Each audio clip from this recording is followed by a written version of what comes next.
Yes, people, how you doing? Welcome back to the Spurs Talk Show. We got some news. We're not sure if it's real or fake. Doesn't stop us speculating as a Twitter account with 150,000 followers has been talking in Arabic for a few hours, putting out a little bit of this and that. We have no idea what we're dealing with here. We're gonna jump through it and speculate.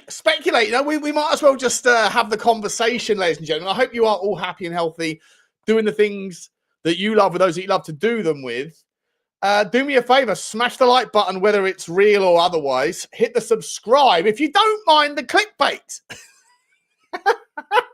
Hit the notification bell and drop a comment. Let me know your thoughts on today's video, which is, of course, it's in the title, isn't it? Is it real or is it otherwise? I'm just got to change a couple of settings here. I'm in such a hurry to jump in front of you and go, we don't know what's going on. We have no idea, but let's do it anyway.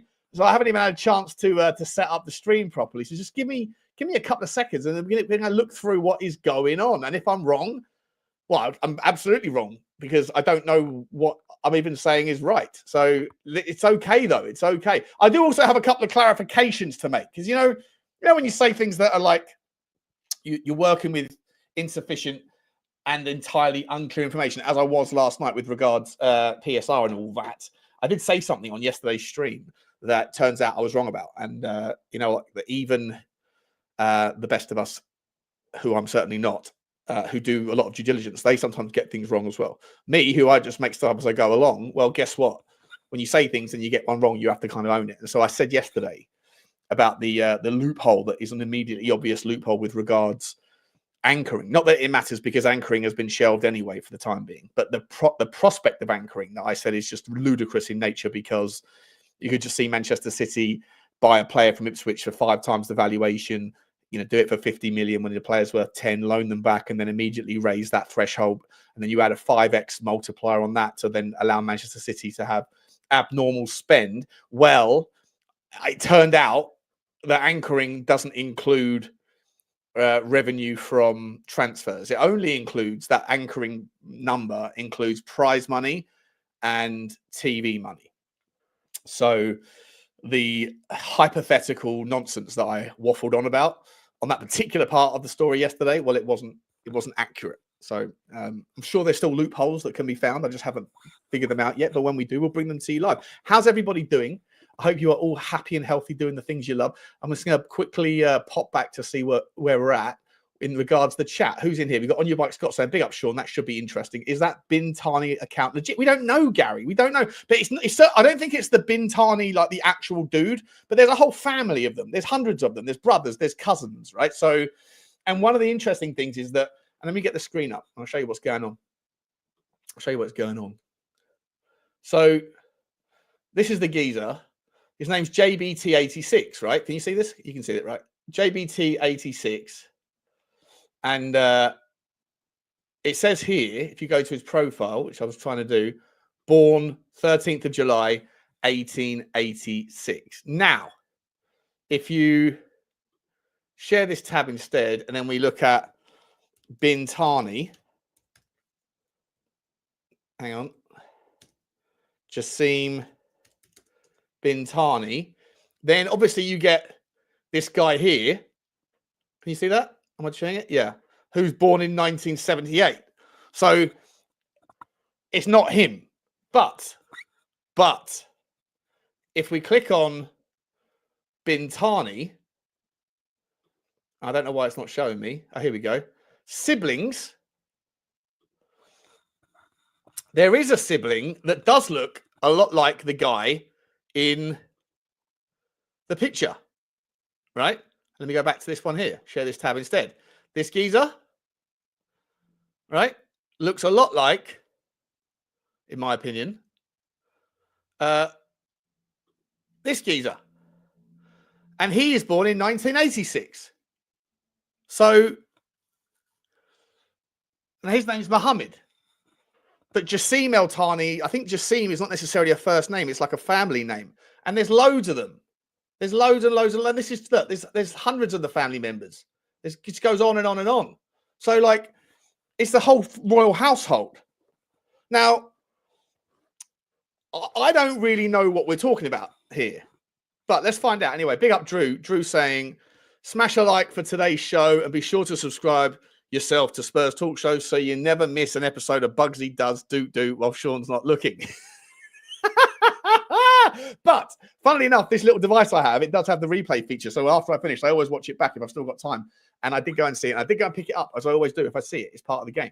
Part of the game. Big up Drew. Big up Phil. What we got here? It's a fake account just to screw with us, says Billy. You might be right, Billy. Of course it ain't. It's all messing to stop us protesting on Levy. Are we just late? Is who just late? I don't know. Big up chat. Sean Bugsy, but not Drew. He outed my Winnie the Pooh trackies last night. Outrageous. Don't do that to Blaine. How you doing, Blaine? Love the fact you changed your logo. Custy saying it's on. Who else we got here? Former leader's son. Kobe Mainu is injured. Yeah, that's nice. I think also is the other one, Maddison. He's out of the team as well. Afternoon, Craig. Afternoon, Tom. Morning from New York. That's early for you. I watched your video yesterday and I agree if the rules won't actually tie down the cash flow of rich owners, then you need the mega rich owners to compete. Yeah, and look, for what it's worth, I genuinely do believe that the Qatar thing is real. Bear in mind, Paris Saint-Germain. I saw this story out this morning. Let me see if I can find it for you guys. Let me see if I can find it. Where are we? Paris PSG owners unhappy. Let me get it up. Pause. Where's the news? Oh, I don't have it. It was on News Now earlier. Can I get it here? Where is it? It doesn't matter. Anyway, the PSG owners were saying that they're unhappy, that they're annoyed with what's going on over there in France. So they maybe want out. Obviously, we don't know about this particular El Thani thing. I think that's the least likely, right? The article that was in the Guardian was saying it's more likely Stavely and her consortium. But I believe there is legitimate interest. And I genuinely do believe that something is happening. I think that whole share issue thing that happened in December that was just swept under the radar because no one's got any clarification on it. There's no reason why no one would be asking questions, why no one in the journals wouldn't be asking questions. Why are there no clarifications over whether it was 12 million or 36 million?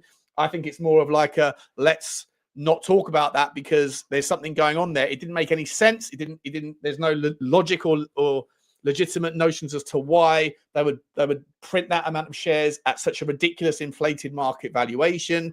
I said at the time, you only really do that traditionally if you're going to pay 3 times more for your dilution, for what you're diluting your current micro shareholders for. You're doing that for a reason. Traditionally, it is only found with micro fledgling companies in the tech space that are special vehicles that end up getting the new valuation metrics for further seed funding in the future.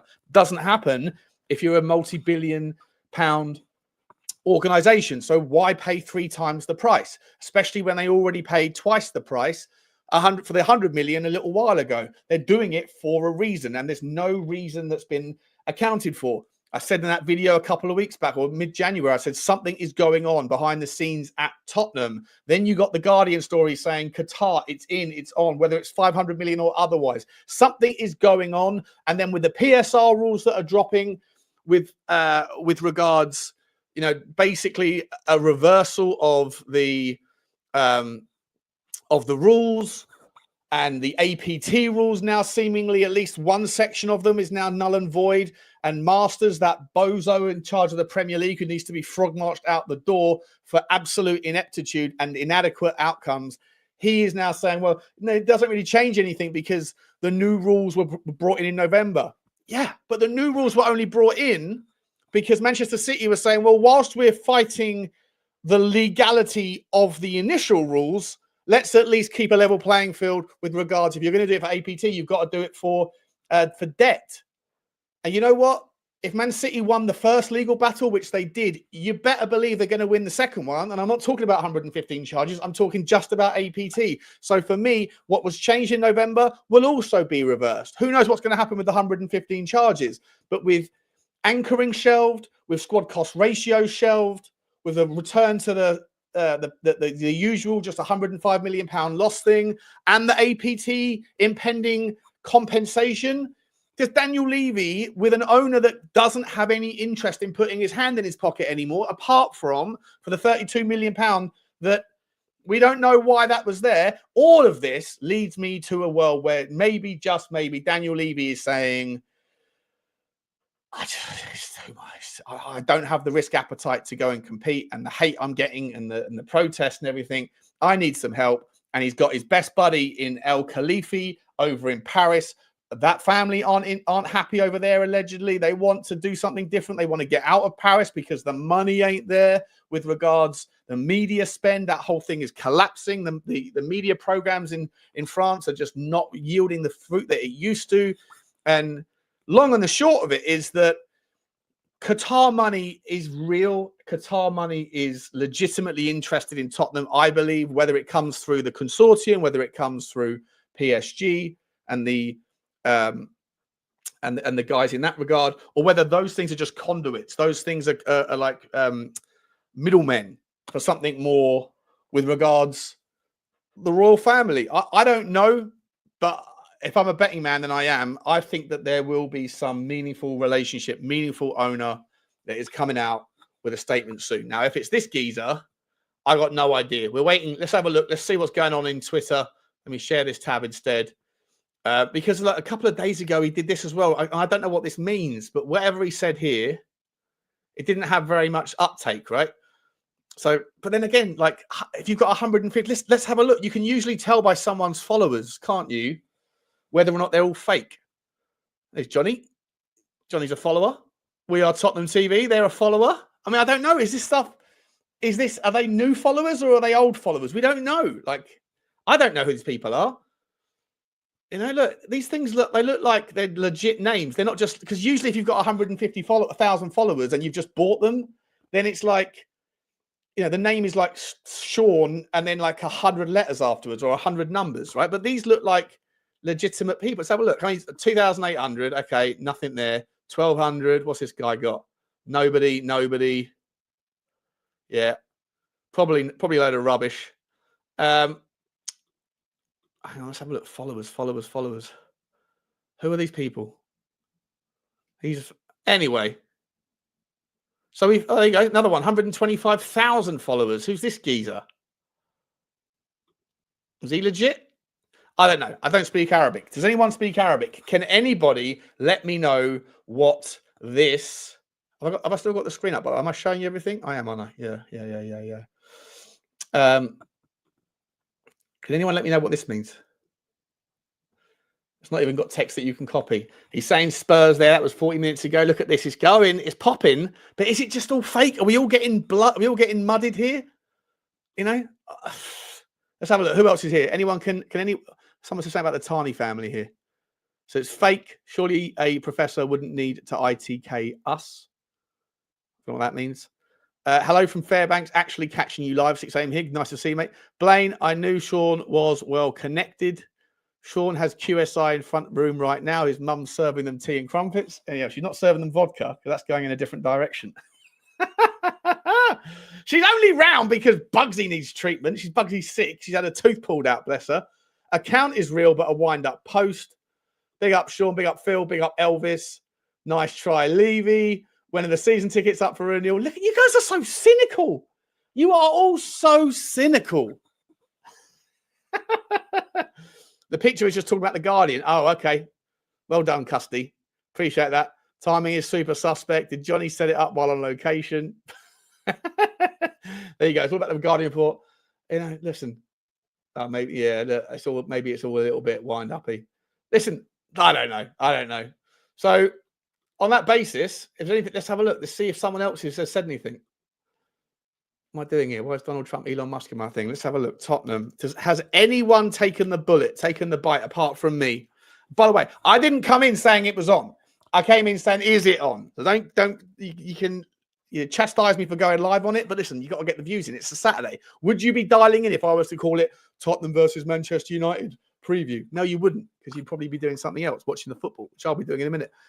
What's Brian Daigle saying? Hope Daniel Levy wishes he was back in an empty stadium because the pressure's only going to get worse. Time for action, not excuses. Okay. I'm really interested to see how many people turn up today. The son of the Emir of Qatar saying Tottenham is their target. I'll let you in on a little secret. It was me that shared the tweet into a WhatsApp group that is run by We Are Tottenham TV. So I think maybe they jumped the gun on the story. And then the 455 likes that comes from being the biggest YouTube channel in the community. I also backed it up with a lot of, I told you Qatar are in. So I think maybe Ben and Sim have have jumped in on that one 2-footed because I've twisted their arm a little bit. I think we can safely say, oh, they're still going. It might actually be happening. Look at them. Look. Mudded, Ben. Mudded, Sim. I gotcha. No, listen, I don't know. I got no idea. Sheikh Jassim was pressuring United in the same way by doing these media tricks. It's a load of nonsense, says Paddy H. Qatar are more toxic than Spurs fans. We got them. We got them, Tommy. We got them. Good to see you, Paddy. Good to see you, mate. Think it's just a plant to appease the on the fences for tomorrow's protest. Do you think I should do a walkthrough, a walk down the protest line? We're wearing, body armor and then maybe a different face, but do like some interviews of how long have you been Levy out or changed for Tottenham? Are you Levy out or are you asking for change? I think maybe it would be quite a cool thing to do like one take all the way down, but I might have to like censor the video because of the swear words that I'll get called. What we got here? Kobe Mainu, Toby Collier, and Manuel Ugarte are all injured for tomorrow. Casemiro and Ericsson midfield masterclass incoming. Yeah, I think also the other guys are. Oh, what do you think of this one? Kim Jong-un has banned football fans in North Korea from watching Tottenham Hotspur. I think they've got bigger problems, haven't they? Like with regards electricity generally. Yeah, actually, Tom, I might need evidence. Yeah, I might need video evidence just to make sure people. Don't touch me! Don't touch me! I've got a camera. Suddenly the camera's taken, and they're like, I used to have a camera. Now I got nothing. Now I got a fake microphone with Bugsy Malone's. Look at that. Those prints there. You see that? They are suspiciously similar to Bugsy Malone's teeth patterns. Little git. I think a lot with interaction. It's only clowns like that don't like you. A lot of people don't like me, mate. A lot of people that are Levy in don't like me. Some of them, Apparently, I waffle. Talk too much, which is probably true, to be fair. Probably true. That's why he's banning Spurs save themselves 90 minutes of electricity. Exactly, mate, exactly. And also, like, he's trying to keep them relatively happy despite the fact that they're all hungry. And, he's trying to, like, keep their spirits up. And watching Tottenham probably, not such a fantastic method of doing that. We'll get the cheese room built, Custy. We'll get the cheese room. OO says, F Qatar, this fills me with dread. Let me ask you guys, listen, I don't want to get into the politics, but I've got to ask you the question because I'm in one of those spicy moods this morning. I've just wound up Ben and Sim, got them to go 2-footed into a fake account tweet. Love that. Love to see it. Shout out to you, Ben and Sim. Gotcha. For what it's worth, I also put the tweet out, but because of my absolute minority exposure on Twitter, I think there was only one like before I realized that it could be an absolute a fraudulent post and a silly opportunity to mud yourself, that I deleted it. And there's only about 4 people that had seen it and 1 like. So basically, apart from me just exposing myself, that now no one would have known. Whereas We Are Tottenham TV, they put it out in about 30 seconds. It had about 200 likes and now it's on 600 or whatever. This is what happens. There's a consequence to being the biggest. There's a consequence to your success, lads. And I'm not going to sit there and feel sorry for you. Congratulations on your success. But with it, you have to be less gullible and you have to listen less to me, because I will tell you whatever I want. Whether it's true or not, it doesn't matter. But let me ask you this, guys. Qatar. How do we feel about Qatar? Park the Israeli Palestine thing, because I know that's just a powder keg. But just generally, if you want new owners, I made the argument last night that if PSR is Dunskies, And I think it basically is now. Like, it's not. It is. It still has teeth and legs to a degree, but I basically think that it's only going to affect teams that are punching above their weight financially, with their spend. And so for the bigger teams, I don't really suspect it to be too meaningful anymore. But if PSR is dead, then I don't see the point of going after private equity money anymore. It might satisfy Daniel Levy if Daniel Levy wants to get. Let me get rid of this for a minute. I'll bring back the Korean man in a second. He's almost got cheeks as big as me. That one, hamster of the north. What other rumor can we start on X? Well, let's think of something. Let's. Can we all pull together? If we start like a GoFundMe, can we all pull together maybe like a couple of grand, and I'm sure we can go and buy like 500,000 followers, and then between us, if we do this under the cover of darkness, I think maybe we can like create some support accounts, really play around with the system, and then we can just plant stories. I'll do my bit, sending them over to We Are Tottenham and all the other big channels, get them to tweet about it. Let's do it, guys. The Spurs Talk Show, shadow Twitter, I don't know, shenanigans. They are afoot. We'll call it shenanigans. Shake Bugsy. Never shake a dog. Bad news. They haven't got the neck muscles to support the head. And crazy. Never shake a dog. Rule 1. Like a baby almost. Let me ask this though. But are you okay with Qatar?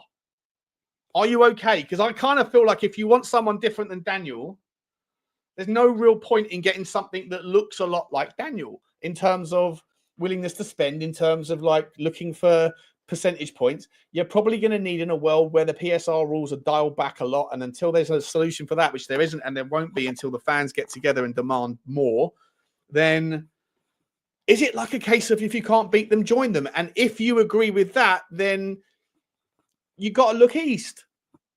Maybe even China, by the way, because, a lot of the Chinese billionaires, they need new ways to hide their money from the Chinese government. And Hong Kong is not, as receptive to that stuff anymore ever since those protests, right? China now has their kind of awe in that world. So if you're someone with a lot of money and you're someone that is less sympathetic to the kind of CCP, then they want their money out, which is why they've been gobbling up all of the wealthy real estate in London and all over Europe for the last however many years, 10 years. You go to like new skyscrapers of apartment blocks and they're all full, they're all occupied, but they're all empty because it's just a place to store wealth away from, if you happen to come from a country where the CCP essentially has access to whatever they want. So, maybe the Chinese would come in. Would you be okay with that? Would you be okay with oil money? Would you be okay with, Russians if the war's over and the Donald Trump and Putin start to thaw that diplomatic kind of freeze and Putin wants to get some of his assets back? Does all of that stuff become a little bit less Cold War, Iron Curtain? Does it become a little bit more, conducive to like it was in the previous 20 years? Would you get one of them on board? Are you okay with private equity? Are you okay with any number of these different versions? Let me know what your thoughts are. Let me know. What's he saying? F Levy and F Enoch. Levy out, Qatar in, says Mo. What's happening, Mr. Trower? Whatever the rumor, it's got to have shame on you somewhere just to throw it in the face of the spammers.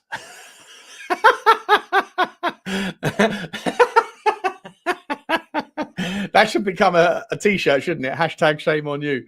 Yeah. Look, Jacob's in the house. What's crack-a-lacking, Jacob?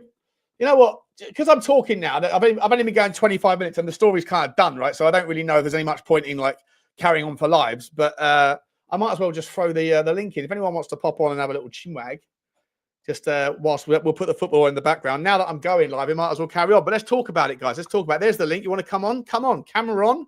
Come on. Qatar on in. Is it true Levy will remain even with the Qatar takeover? Yeah, well, look, I don't know if it's true, mate. I'm not the like source of any news. I just report whatever other people were saying. That's what I do. So if I'm massively wrong. However, I do actually, believe it or not, still hear from that journalist who invited me and interviewed me on the Al Jazeera thing a couple of years ago, and she tells me that there's a lot of interest in the Middle East. And she obviously works out there. I think I'm guessing maybe it's the London studio. I don't know where she's actually based, but Al Jazeera, right? It's that part of the world. So yeah, I think that there is legitimacy. And I think that Daniel Levy's looking at the environment and kind of going, I put all my eggs in the PSR basket to a degree. So did I. I trusted you, Daniel. Trusted you, and you thrown it up, bro. Well, not you. I don't blame you. It's not your fault. It's the Premier League's fault. But now who looks mudded? My mudding has been from Daniel for 2 years. So today I'm just handing over a little bit of it over to We Are Tottenham TV. And imagine if it came right. Imagine if it was true. Imagine if this geezer is like the cousin of El Thani. And it turns out that I deleted my tweet when I was the first one out there because only 3 people had seen it. And I thought, now this one smells of something fishy. So I pulled the plug and it turned out that it was right. And We Are Tottenham TV were early on it. And everyone else is jumping on the bandwagon were early. Is there an update? Let's find out. Got a couple of notifications. In fact, you can still just about see that it was Lisa. Lisa's always one of the first ones. I think Lisa, believe it or not, she must have like Twitter open all the time, and she must have notifications of my tweets on because 3 seconds of me tweeting something, she hits the like button, and I love that about you, Lisa. But I said it's on. I told you. I retweeted it, and then I immediately went, that's a little bit punchy, Butler. Pull it back. Pull it back. We got someone in the background. Is he there? He's there. What are you doing? There you go, hello, mate. How are you? What are you doing? Right, you? What are you doing? Well, I don't know what we're doing, but I tell you what we are doing. We're doing it again. We are doing it again. What's your take, mate? Qatar. Talk to me. You think this is nonsense? Let me get back up again so everyone can see it. In fact, there it is. And there's my tweet. Lisa saying, I told you. It's on. I told you. I deleted it straight away. There might be something to it,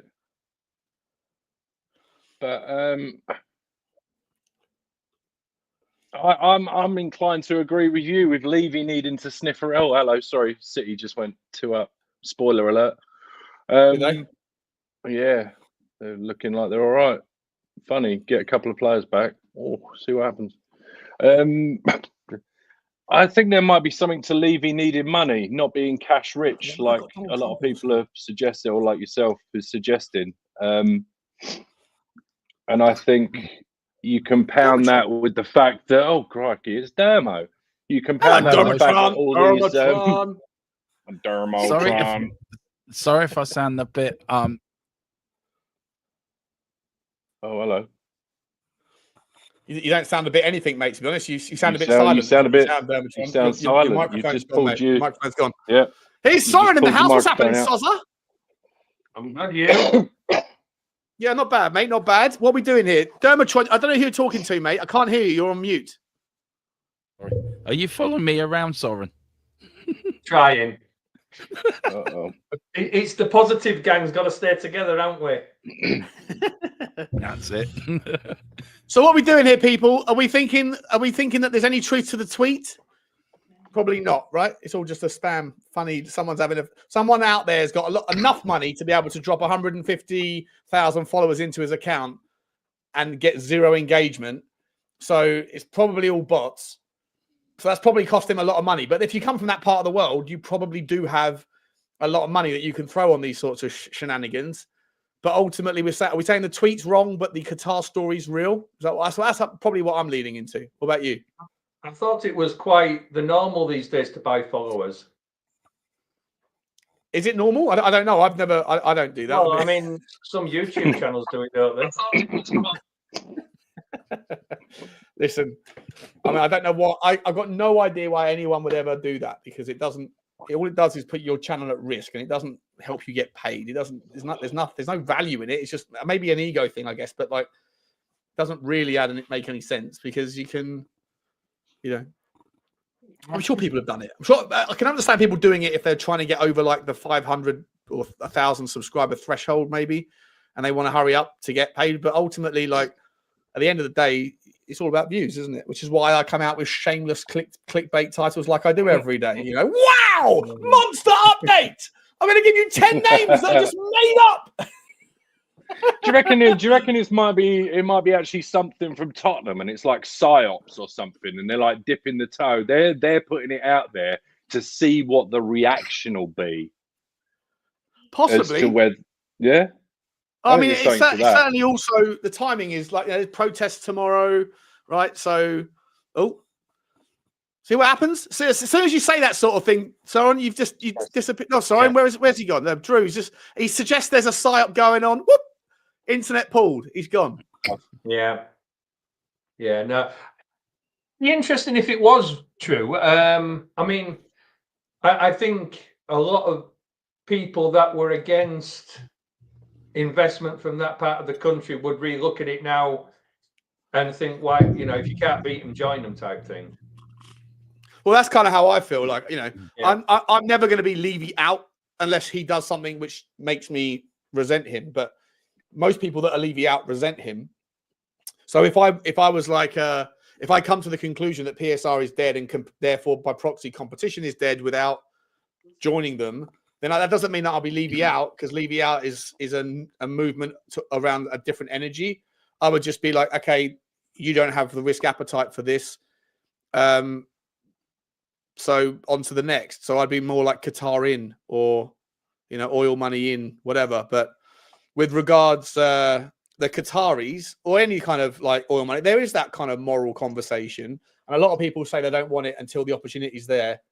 And then when it's like staring at you in the face, boys, and someone's like, listen, it's Daniel Levy or it's Qatar, I think most people would go like, I was probably vocally and audibly heard like moaning about state-backed clubs that weren't my own.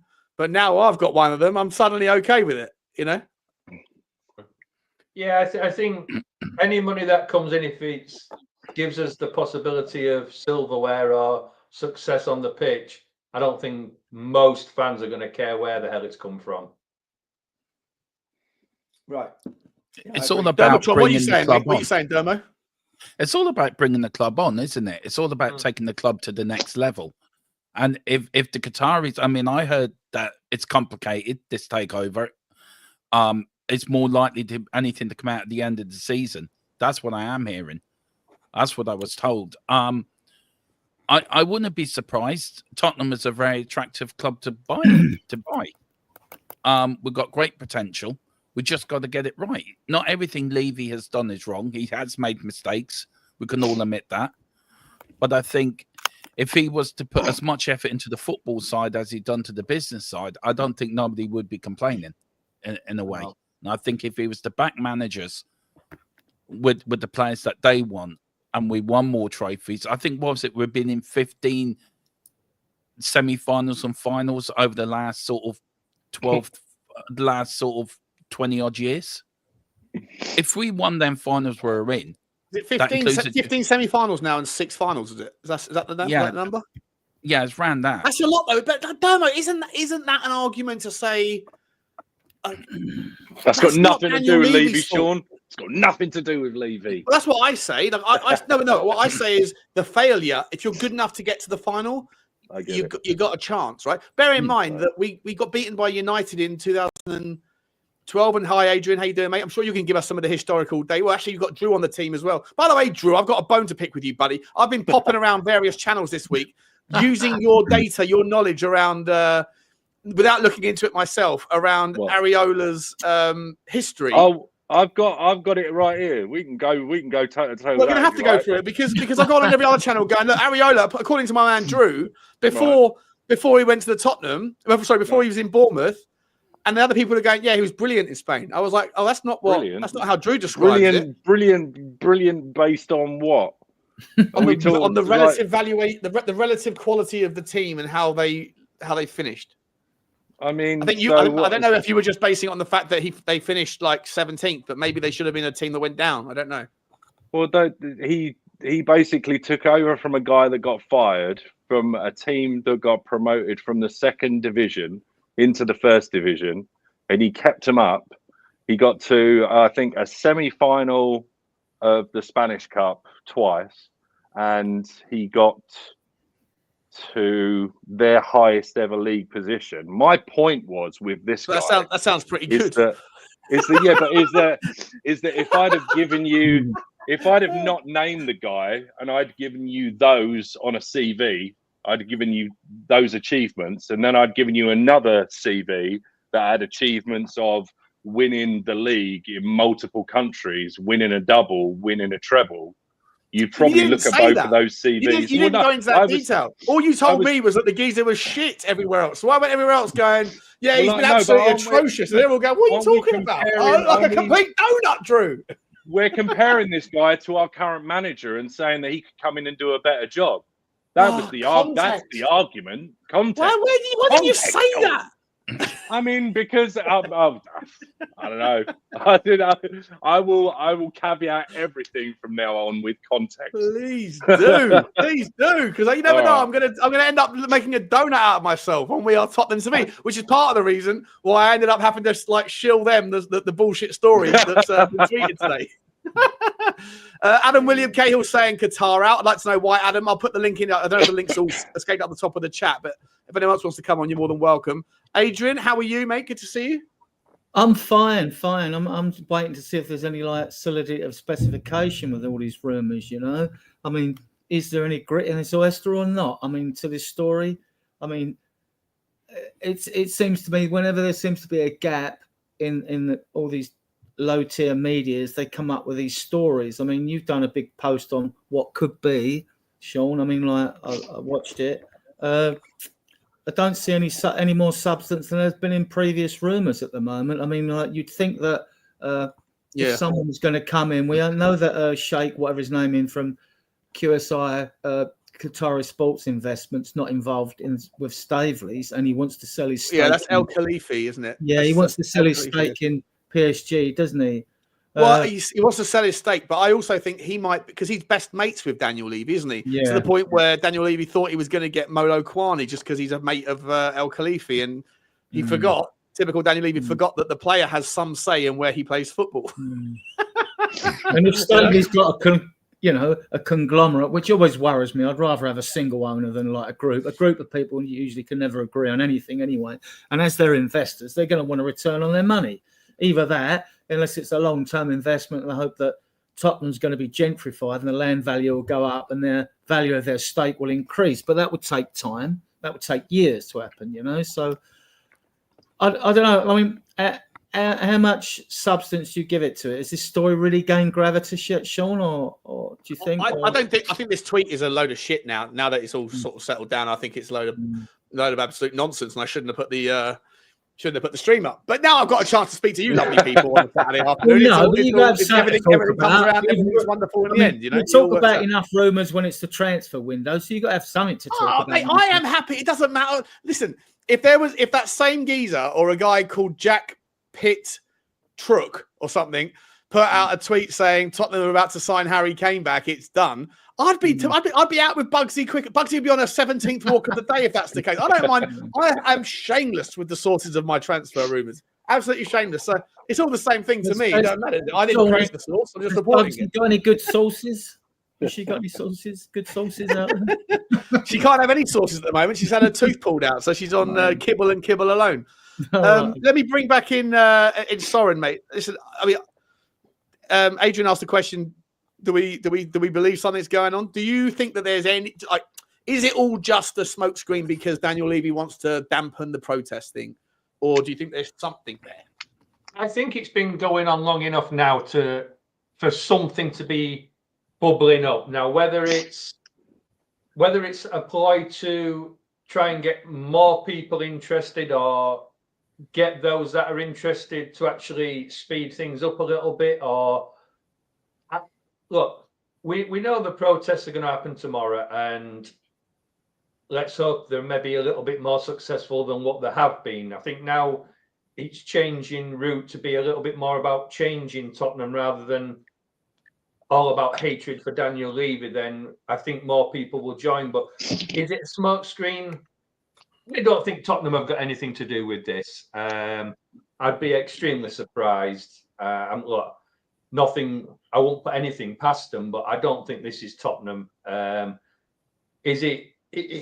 It's hard to say because there's got to be some truth behind something because there's too many rumours happening now. There's too many. This is happening. This is happening. There's got to be something bubbling somewhere, but whether this particular one's correct, it's hard to judge. But something's going to happen pretty soon. I'm sure about it. Whether it's just investment or a total takeover, I don't know. Yeah, I don't know either. Sean, about these rumours, I mean, surely, I mean, I'm not going to get in a ring with you over finances, but I mean, surely, if there are interesting parties, there are non-disclosure agreements. I would have thought, you know, you get all this insider trading stuff. People start buying shares in Spurs. If suddenly Levy was going to buy another 50 million in Spurs, I'd start to smell something. You know what I mean? Listen, maybe the purchase of shares. I say that to me is the biggest elephant, right, in that whole story. If it was just regurgitating of the old story, then I'd be like, yeah, well, maybe it is just timing, maybe it is all just suspicious.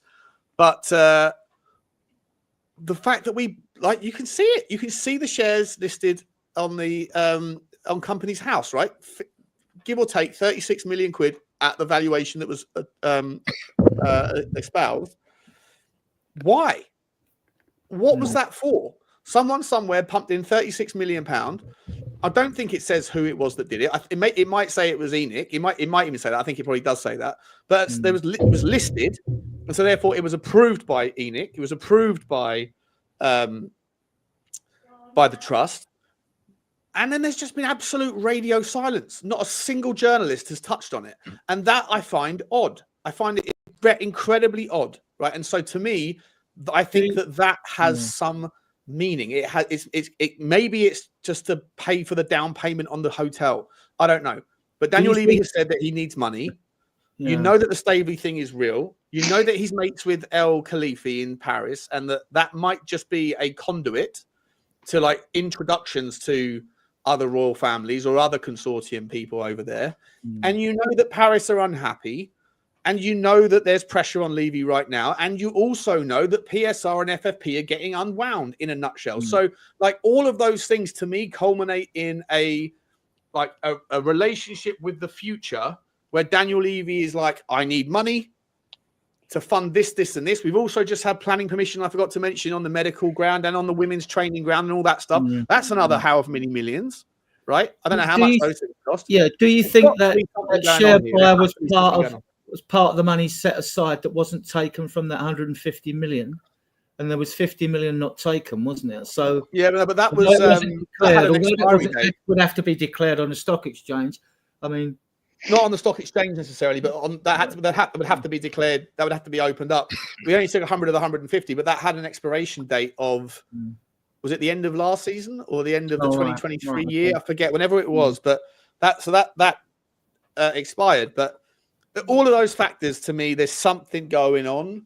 That's why, and also the January transfer window was a damp squib until the last day as the heat ratcheted up.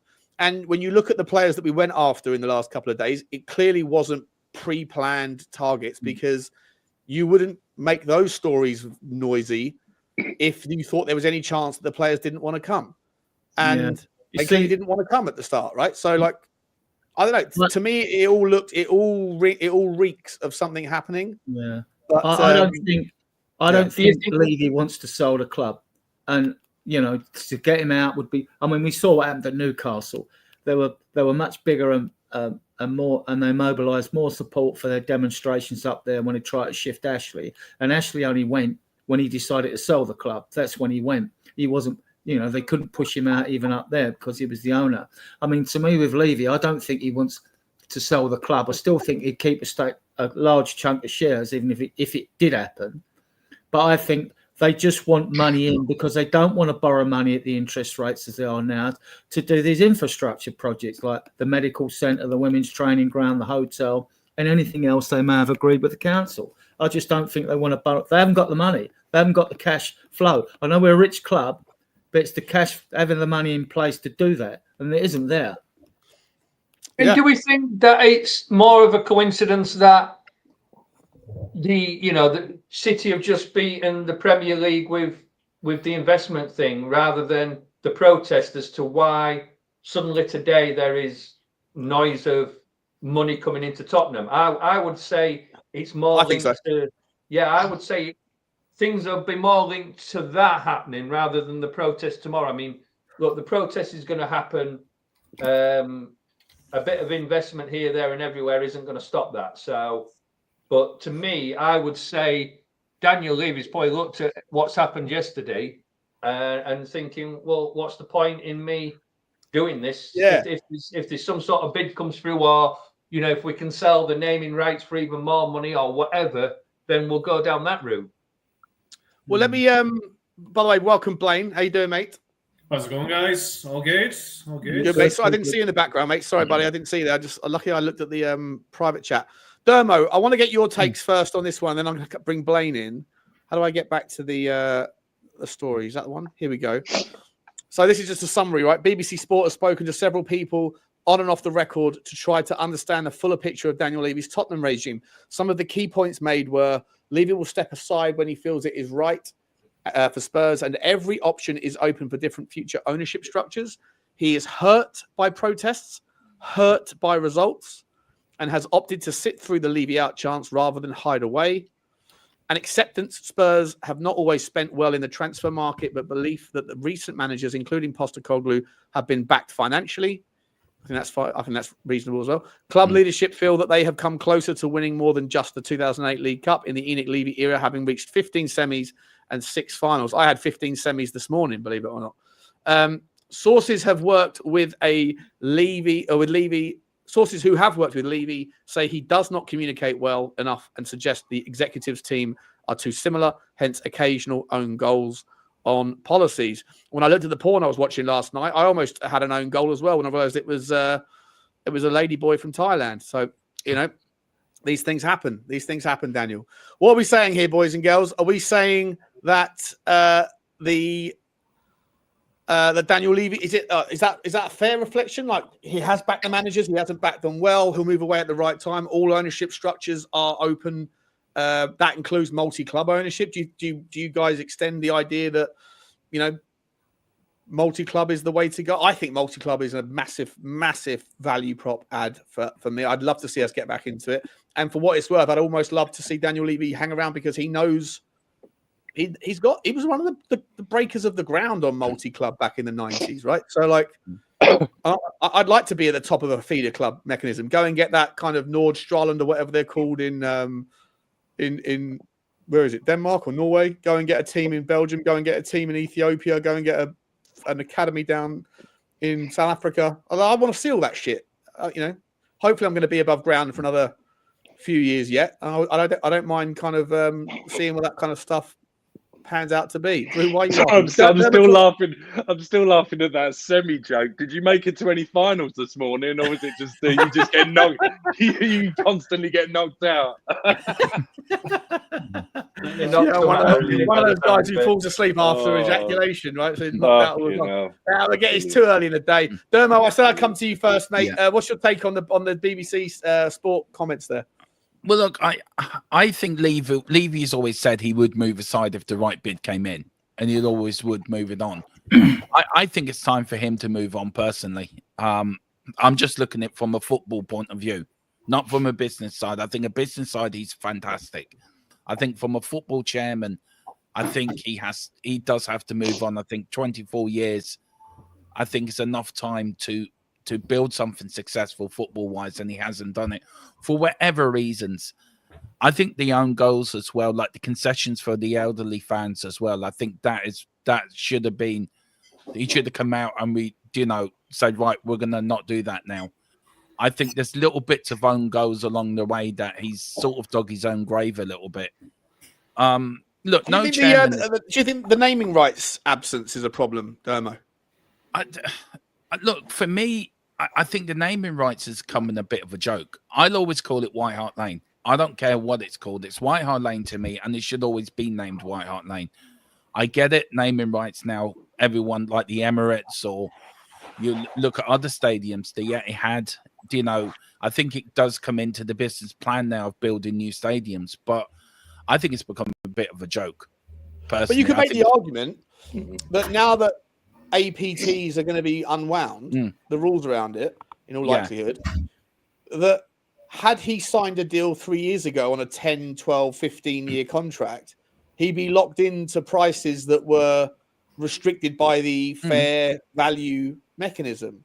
And now that that's going to be unwound, if he does go and get in bed with Qatar, the first thing you would do is sell the naming rights to Qatar Airways. Yeah. But you would do it at a price point that essentially it's not limitless. But it's the other mistake I made on yesterday's show, by the way. I made a couple of mistakes. Obviously, I said about the anchoring rule, and I gave the example of transfer inflated prices. But the APT rule, I said there's nothing to stop the PIF fund picking a Saudi business that they also own, or Etihad in the case of City, and just sponsoring the club for $1 billion. Right? Apparently, according to Matt Law, who was on TalkSport this morning, that there are still, even in a world where the APT thing is completely unwound, there is still some regulation, although it's unclear how much, around like Newcastle United couldn't just sponsor their club for 10 billion a season, and then the PIF fund, just drill some more oil to make up the difference. So there is still like reasonable value, but in terms of like, would it stop them having a massively inflated level? Yeah, as the current rules suggest, the answer is no. They could spend a lot more. Yeah, that's what you would do at Tottenham, right? That's what if Daniel Levy was to do that, that's the first thing he would do. Let's sign Qatar Airways deal and 40 million quid a year. Thanks very much. Yeah, I agree with that. Look, it's all been about communication with me. It's always been he needs to communicate better with the fans. He needs to let us know this is what we're doing. Bring us on the journey. If you are going to bring us on the journey, then they should have came in and said, right, this is what we're doing, and keep communicating with us. I think there is too many yes men in that boardroom. I think Daniel Levy isn't a great communicator. We all know that. He has his faults. I think also, personally myself, I think this ownership has run its course. And I think we do need to look for something different. Not just because I don't like Daniel Levy. I think he's brilliant financially side of us. Adrian will know, probably true. I can remember back when Nelly went out of business under Ivan Scott, when we nearly didn't have a football club to support, when Alan Sugar and Terry Venables came in and saved us. So I've seen the other side of Tottenham at rock bottom and to where we are now. So financially side of it, I can't thank him enough for making us, making us sound that way. It's the football side of it that's annoyed me recently. And I think with Ange as well, not backing him in the summer, not backing him in January, I think it's just got to me a little bit. And I'm thinking, okay, I think it's time. If a bid does come in, accept it. Take whatever money you've made and move on. We thank you for what you've done on the financial side, but let somebody come in that's going to back a manager to take us to success on the football side. And I know it's not easy, Sean. You know business better than I do. And I know it's not easy, and you've got clubs that are state-owned, that have got financial backing from state ownership. But we can do it. We can do it. And I think you made a point on, I think it was Real Tottenham TV, about the Premier League and the loopholes. And when you were saying that, I was nodding my head in agreement. We do have to have a twofold protest here. One against, if you want to do one against the league, against the ownership, fine. But you also got to do that within the Premier League as well, because there's too many clubs in the Premier League are getting away with it. The likes of Everton were successful in the 80s. You look at us, we were really successful in the 80s. Look at other clubs as well, and we've been left loads of them, behind. West Brom, Wolves, Nottingham Forest, Aston Villa, Newcastle, West Ham, Leeds. There's like 15 other teams that were Tottenham have always been the sixth most successful football club, right? We're only like 1 or 2 trophies in our cabinet more than 14 other teams, and it just sort of gently just goes like that. And that's in the last 75 years. I did that research, right? And yet none of those other teams have won shit since the Premier League started either, right? Or since 2001. And a lot of them have gone bankrupt, changing their owner to try to compete. You know, even if you look at Conte, I said this the other day. Conte, like that speech that he said, this club, yeah, that he's got a track record. You go and look into his past. Every club that he calls out the owners of, because he has these demands to back him, he does well with the clubs when he's there because he gets unreasonable support above what the club can financially afford, and then he fucks off and watches that club burn in the rearview mirror. Right. Just to touch on the naming rights for the stadium and stuff, because Madden 25 came out last year, 25th anniversary of the game, sold almost 1 million units, or I think 1 million units in the first week. 6 million hours played in the first 7 days, which was the equivalent of 600 consecutive years. Wow. And that has the Tottenham Hotspur Stadium in it. Now, I don't necessarily think you can buy that kind of publicity to a base like North America necessarily. When you've got that many people, I mean, how many people are you then capturing potentially, rather than it just being, you know, the Allianz Arena or the Emirates or the Etihad? There's a reason why companies want to pay that money, right? There was a reason why a company's not going to pay 25 bar a year for the name Etihad unless there's some benefit to them in doing so. And whilst it remains the Tottenham Hotspur Stadium, there's a benefit to us. The question mark, I guess, becomes if Daniel Levy has his eyes on a North American venture with the NFL and all that stuff, and therefore the most logical choice for him is to remain as CEO of Tottenham, but ultimately bring in financiers from the private equity world. I would just say at this stage, with what you're seeing with PSR, that is a game changer in the direction of travel of financing in football, right? And like, I don't want private equity to come in and strip micro things from the club in an effort to eke out like percentage point gains on their ROI, because I think that it's not going to be any different to what you currently have, but you're giving over ownership once again to a foreign entity. Not that there's anything wrong with it, but like it's another consideration. And ultimately you're left with no meaningful difference. And in a world where PSR and FFP are basically kind of like futile, you're not going to be able to compete anyway, Drew. Right. So to me, like you have to just shake hands with the FFP thing. And if so, yeah, maybe it's time to move towards a can't beat them, join them motion, or you fight back. But there's no point in just fighting the Tottenham owners, because I hear this all the time. I don't care about City. I don't care about Newcastle. I care about Tottenham. But you should care about those teams, because if for Tottenham to win things, they have to lose things. And so, like, just because you don't care, just because you're not interested in the financial side of the game, it doesn't mean that it's not a reality. It doesn't mean that it's not playing a part.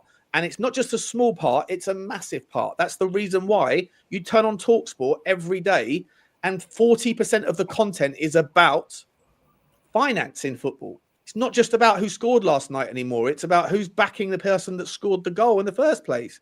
And to me, I just think people that go, I don't care about it, it's boring. You know what? It's like someone that doesn't dial into politics. Right, you know, you might not watch the BBC News because you'd rather be going down the gym. Cool, that's fine. It doesn't mean that politics isn't happening in the background. It doesn't mean that the things that are happening by those politicians are not going to affect you. So, like, you can turn your eyes to it and you can bury your head in the sand, but it's a force, it's a factor, and it's a very influential part of the game.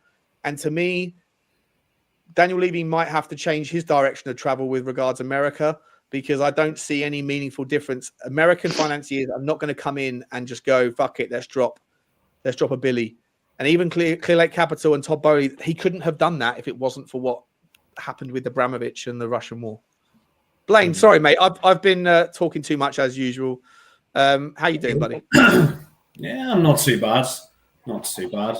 Wearing some very nice trackies today just for Drew's info. There you go. There you go. Fleece lined. What you thinking, mate? Are you I know you're Levy out. Are you Qatar in?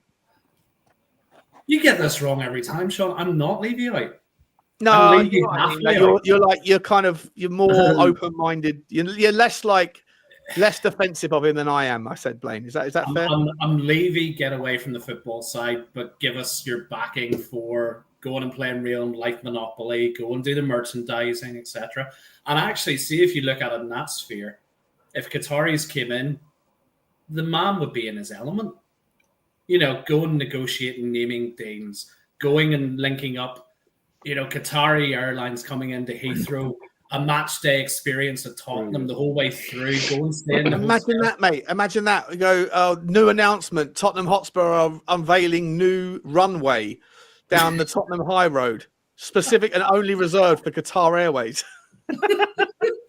You can almost see it happening, couldn't you? Doesn't surprise me. But the devil's advocate bit of me here, right? So you said it earlier, 24 years of Levy. Do you think he wants to give up the empire? It's like throwing out a monarch after a huge reign. He's going to still have his grubby. Is he 62 now or 59 or something? How old is he, Dermotron? Or Adrian, you would know this, wouldn't you? One of you boys would know this. He's 62. 62. He's a young un. At some point, you got to step back and enjoy your the fruits of your labour. Otherwise, what's the point, right? Well, I don't think people like Levy can. That's the thing, Sean. There comes a certain point in time where you go, right, I'm not doing this anymore for the money. I'm doing it for my pride, my ego. This is mine. I've built it. I want to see it through to its end. And I think Levy on that basis, then why not spend some money? Because ultimately, you know, when you're asked what's your proudest achievement at Tottenham, and number one is the stadium, and number two was the Champions League final, and number three was 2008. You know, like there's a hell of a lot of billionaires in the air in the world. Not many of them are mentionable, like memorable, or even like anything like household names. There's very few people that have, you know, left a mark on the people around them. And Daniel Levy, if Daniel Levy was to swan off now, he's not going to be remembered like as a game changer, a favourable chairman. Most people are going to, you know, can't wait to see the back of him, right? So I get that from fans that want him. I completely get it, because you flashed it up earlier on, right? The BBC News report. We've come so close so many times during his term as our, you know, overarching leader, whatever way you want to define him. Just that little bit more. That little push on extra could have brought us so much more success. And he's failed at every point where we could have kicked on, especially during the Poch era. To me, I'll never forgive Levy for that. Yeah. There is a rumor going. That point, I think there's always context. Sorry, someone was talking there. Sorry, mate. Yeah, I was going to say there is a rumor going around that when Levy sells, part of the money that he sells his shares for is going to be the naming rights for the stadium, and it's going to be called the Daniel Levy Stadium, just so his legacy lives on. Yeah, his memory shall live on. We're going to definitely double down and call it White Hart Lane forever. Yeah. I mean, I question why someone would want to buy Tottenham outright. I mean, what's in it for them? If you're talking of spending 3.75 billion, you're not going to see a return on that money for decades, if not in your lifetime, if you're a sole owner of a club or a business just invested, are you? So the only reason I see an investor coming into this club is because it's a shining jewel in London, all right, not in the most salubrious area, but it's a shining jewel. You've got all the other events. You've got the NFL, which are all welcome, because I welcome those events because they boost the economy in the local area, which is a poor area in general. So I'm all for every event at the stadium while it's not being used for football. But then going back to you buying this stadium, what as? And if you're a multi-billion company, if you're someone like Alphabet and Meta who own Google that are worth $1 trillion, or you're Bill Gates or you're Elon Musk, then you could buy Tottenham Hotspur. Why would you buy it? Well, then I can see a reason, because then you're buying the stadium to enhance your global brand. Because if you're that big and worth $1 trillion, so what do they know about football? Well, do they need to know anything about football? Everyone's doing all these movers and shakers. People talk about them retiring, spending their money earlier, but they're just driven people, aren't they? They just keep going because they either like the challenge of what they're doing, so they just keep going and going and going, and they never stop. It's not. I don't think it's just the money for them. They've got more than enough money to spend in like 20 lifetimes. You're not just buying a football stadium, though. No, you're not. 3.5, 3.6 billion buys you a hell of a lot of equity going forward. If the football team got successful and building all this, I mean, just imagine what the land's worth alone. You know, I mean, you're talking a lot of money, and if you brought an NFL team in and you have football and you've got the boxing and you've got the concerts, that stadium is worth more money than 3.6 billion. I just think, guys, who's Qatari's biggest competitor? Like Qatari Airways, I'm talking here in London. That lot down the fucking road at the Emirates. So why would they not want to go and try and amplify their presence in London and advertise at our stadium? But if you got an Elon Musk come and he's involved in thousands of companies, right? And comes and buys the stadium. Cheers, Dermo. Sorry, you want to take cheers, Dermo. Love you, mate. Get everyone get over to was it THFC till I die? Yeah, that's it. Appreciate you, Dermo. Dermo, drop you before you drop off, mate. Put your number in the I know you messaged me on Twitter, mate, but I jump in and out of Twitter, so drop your message and I'll WhatsApp you, buddy. Okay. All right, I'll put it in the private chat. All right, see you later, lads. Shawnee, see you, buddy. See you. You, man. Adrian, nice to do a stream with you. Actually, first time ever, so it's been a pleasure. Yeah. But you've got you'd have that new owner comes in, who's a multi-billion organisation or a trillionaire or whatever it is. Elon Musk reputed to be the richest man on the planet, and then all them companies that he's involved in, if they come into Spurs, his partners want to stay on board. They want to come aboard as well. The sponsorship at Spurs goes up, like you were alluding to, Soren, and then it's sort of a worthwhile thing. But minor investments, buying stake, that worries me. That doesn't improve us at all. It just gives Levy money to spend on infrastructure projects, and I believe that is what will happen. Because I don't know what the financial environment is out there now, Sean. You'd know more about that than any of us. But for someone to come flat 0.7 billion, because a company's usually valued on 5 times their turnover. So if you said 5 times 500 million, it's only 2.5 billion, isn't it? It's not even 3.75. So I don't know how you value football clubs. Well, I mean, look, when you say 5 times earnings, that's a broad statement. If you look at the biggest company in the world, one of the biggest companies in the world right now is Nvidia, who make all of the chips for AI and essentially for any tech you've got, like phones and computers, whatever, TVs. They make the most powerful chips in the world, and they trade on something like 140 times earnings. You know, it's insane, the valuation of that company. But their revenue just keeps jumping up by absolutely insane numbers.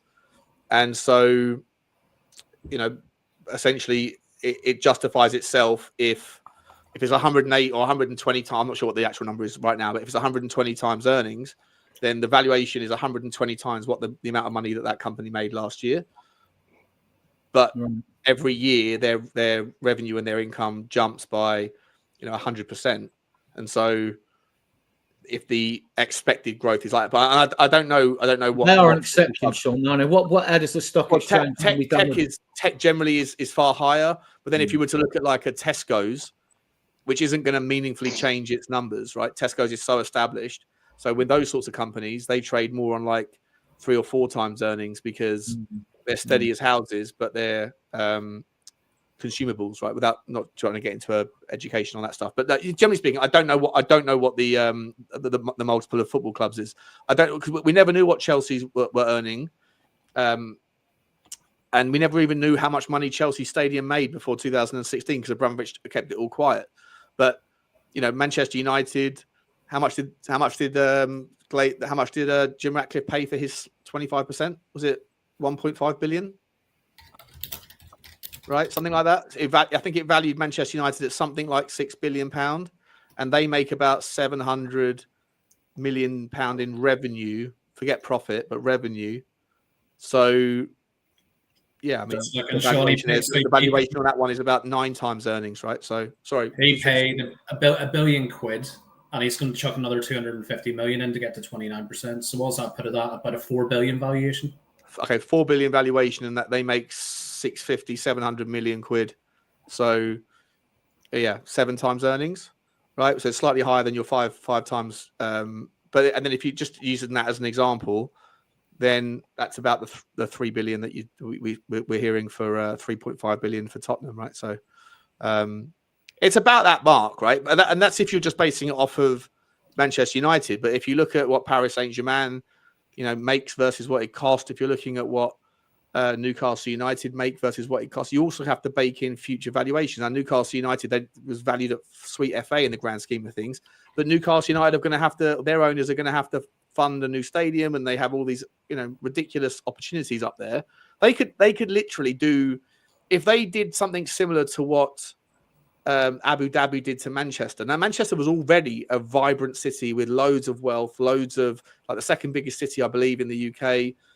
And they redeveloped and gentrified loads of it, loads of the poorer areas of Manchester. And a lot of people in that area are absolutely delighted with what they've done. Tottenham are doing something similar in Tottenham's owners are doing something similar in Tottenham, yet it's seen as like a bad thing to gentrify a poorer area, because it's seen in London as being a way of, like, you're pushing out the poorer locals, whereas what Abu Dhabi did in Manchester was seen as far more understandable and desirable. If you look at what Newcastle could become with that sort of level of money behind it, and the young environment and the vibrancy of what Newcastle is at the moment, but let's be honest, it's a bit of a, no disrespect if you're watching this from there, but it's a bit of a shithole.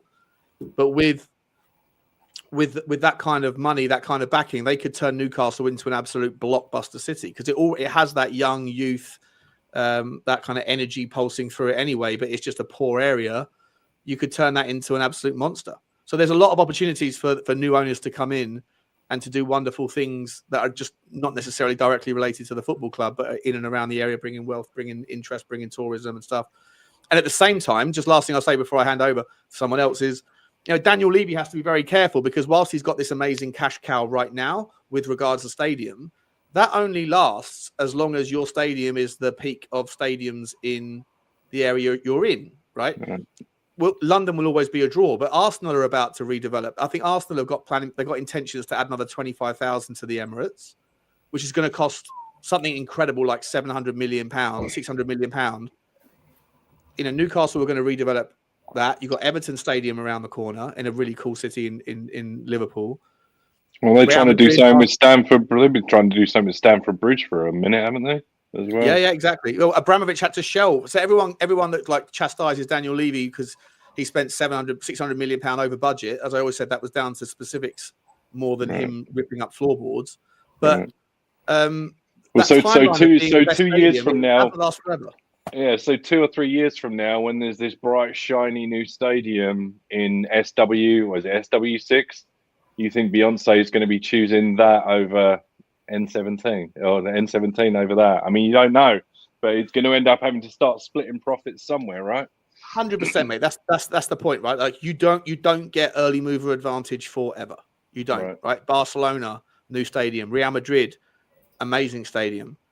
Beyonce can only do so many concerts, and right now Tottenham Hotspur Stadium is a draw. But in 3 years' time, is it still going to be as big? I don't know, boys. I think it will be. The reason I say that is because nothing's going to happen in London in 3 years. By the time you go through the old planning process, look how long it took Spurs to get the plans off the ground, up and running, arrange to play at Wembley, get the stadium built, which was done as quick as you could, and probably you're not going to get them interest rates and cost. I mean, if Spurs Stadium was 1.2 billion or whatever it's to do, you're looking at probably 3 times that to do the same thing elsewhere in London. Yeah, true. Yeah, that's fair. True. That's fair. Maybe not 3 years. Maybe. But I think that. Yeah, you're right, Adrian. And Spurs have got to use this advantage they've got and keep pushing and pushing ahead and pushing ahead. While they've got the advantage, keep it. I don't think that'll be a problem on the business side of the club. I don't think that will be. It won't be. I don't know if we've just lost Soren for. I think he just dropped off already. Yeah, he said he had to shoot on. Oh, did he? Oh, sorry, Soren. Didn't see that, mate. If Man United build a new stadium, you know what I mean? They're going to lose that wonderful water feature when it rains. You know what I mean? The Manchester Cascades. Ratcliffe's. Oh, a burn! That's sensational. In fact, guys, I do want to, because we spoke a lot about finance today, and I understand that it's not everyone's cup of tea. So I do want to talk about tomorrow's game. Before I do, a couple of super chats. Can I just ask a question which might drag the show on a bit longer? Yeah, of course. Do any of you guys think that although Man City have got off the associate partnership transactions through law. They've got off of that, right? The sponsorship stuff. But this is where I'm starting to fear now. They've still got the 115 charges to face, which is a separate thing altogether. Mm-hmm. Now, as Sean rightly alluded to in a previous podcast about the amount of money they can go and sue the Premier League for now, I'm wondering if there's going to be some double dealing done by the Premier League to like reduce the money they'll have to pay out in compensation by reducing the effect of the charges against them. And if that did happen, then I would best. At best, Adrian, I'm entirely honest. If I'm entirely honest, like I think that Richard Masters needs. Is it Richard? I think is his first name. He needs to be like flogged in open public. The guy's an absolute bozo. And Vicario as well, still involved, isn't he? Yeah. I don't even know the names of all the people involved. They're inept, right? They can't set the rules, and then they bring these charges. And Manchester City turned around immediately and went, "What?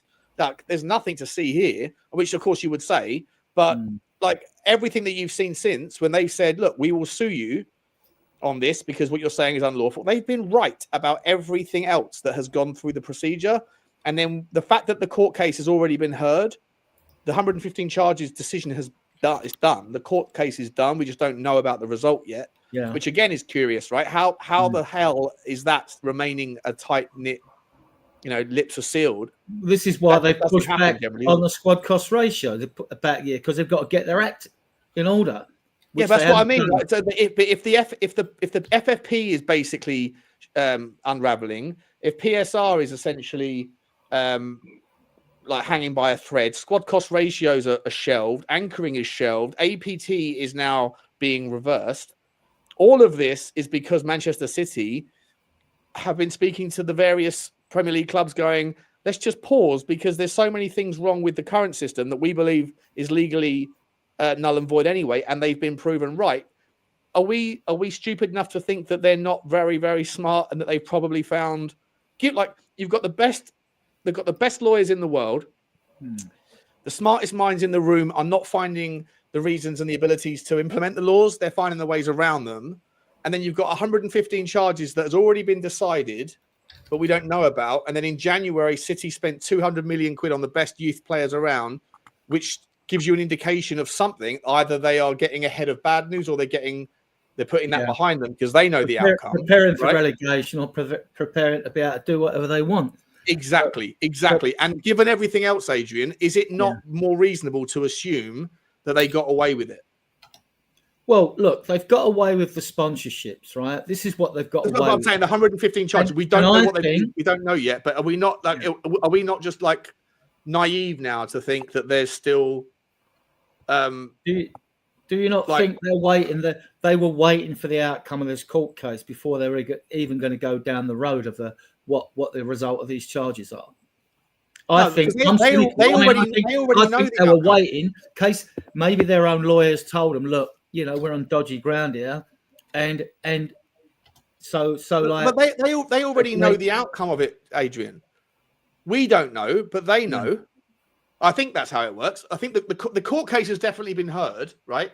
Like that's all done. We just don't know the 115 charges result. We'll find that out in the spring.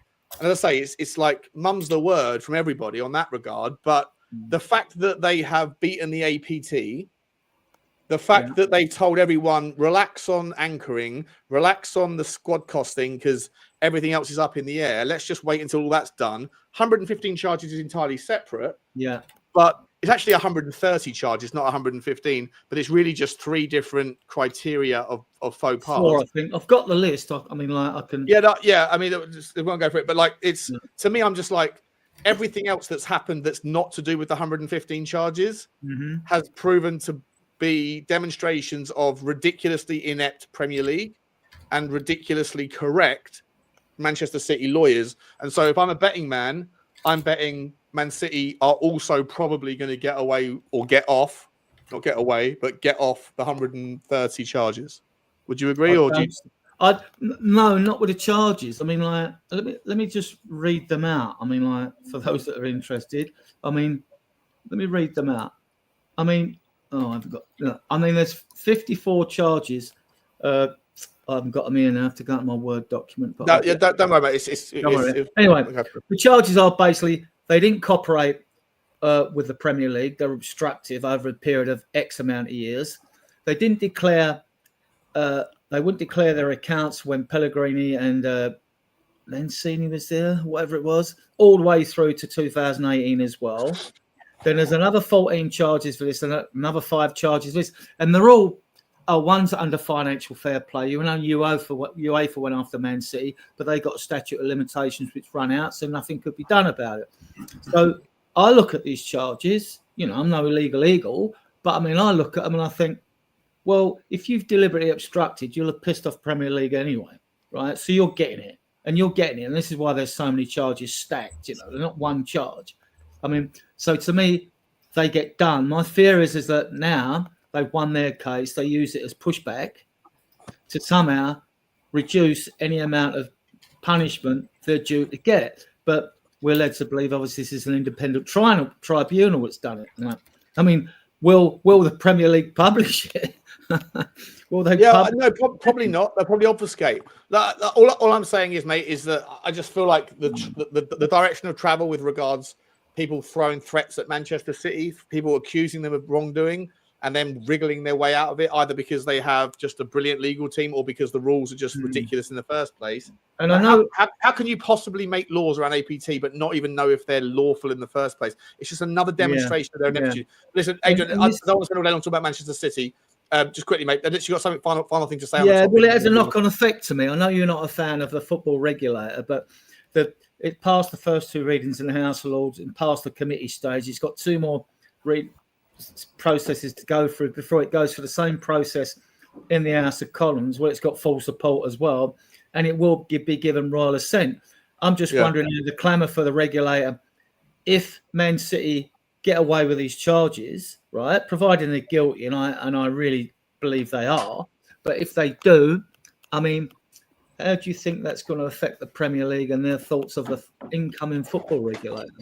Listen, I don't know. I feel like the last thing I'll say on this topic is I think the Premier League regulator from a UK government perspective, I think that if we are looking at the ineptitude of the Premier League and we think that the government is going to come in and fix it, and this is not a political take on right or left-leaning politicians, I think they are all absolutely fucking useless at everything that they do. They're all corrupt as fuck. You look what's happening in the US government right now.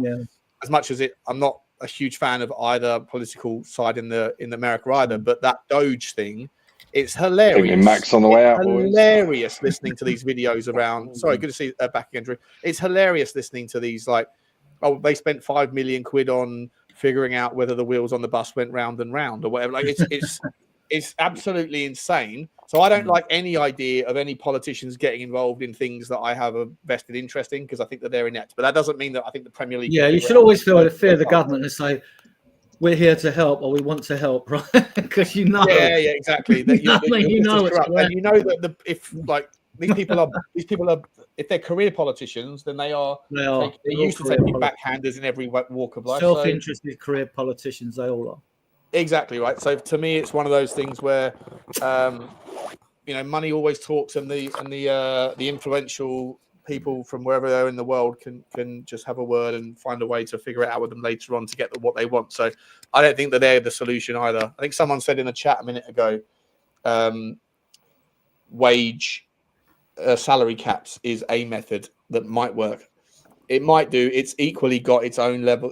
Every solution is imperfect. This the one thing I will say is, like, I spend all day long thinking about this shit, and every single proposed solution, doesn't matter which one you look at, there are problems with all of them. It's not like, and also, like, you shouldn't really be rooting for a socialistic stance of football where there's no value, there's no kind of compensation for your success. Like, you should be, if you are a good team and a successful team, you should have some benefit to that which is recognizable. Otherwise, we're living in a weird world, a utopia, which I don't think is good either. Anyway, listen, we'll park the finance stuff. Last thing I've got to do is quick super chats, and then I want to bring in the boys and see what we're thinking about going forward here for tomorrow.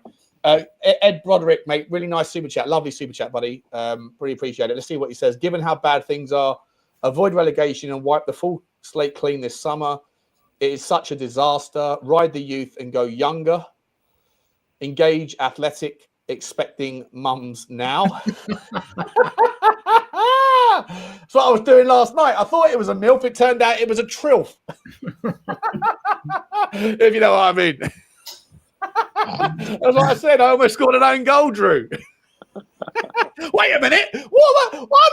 Oh, no! And then the semi-dream was over as well. Engage athletic, expecting mums now. Enoch and Levy are parasites, pure evil.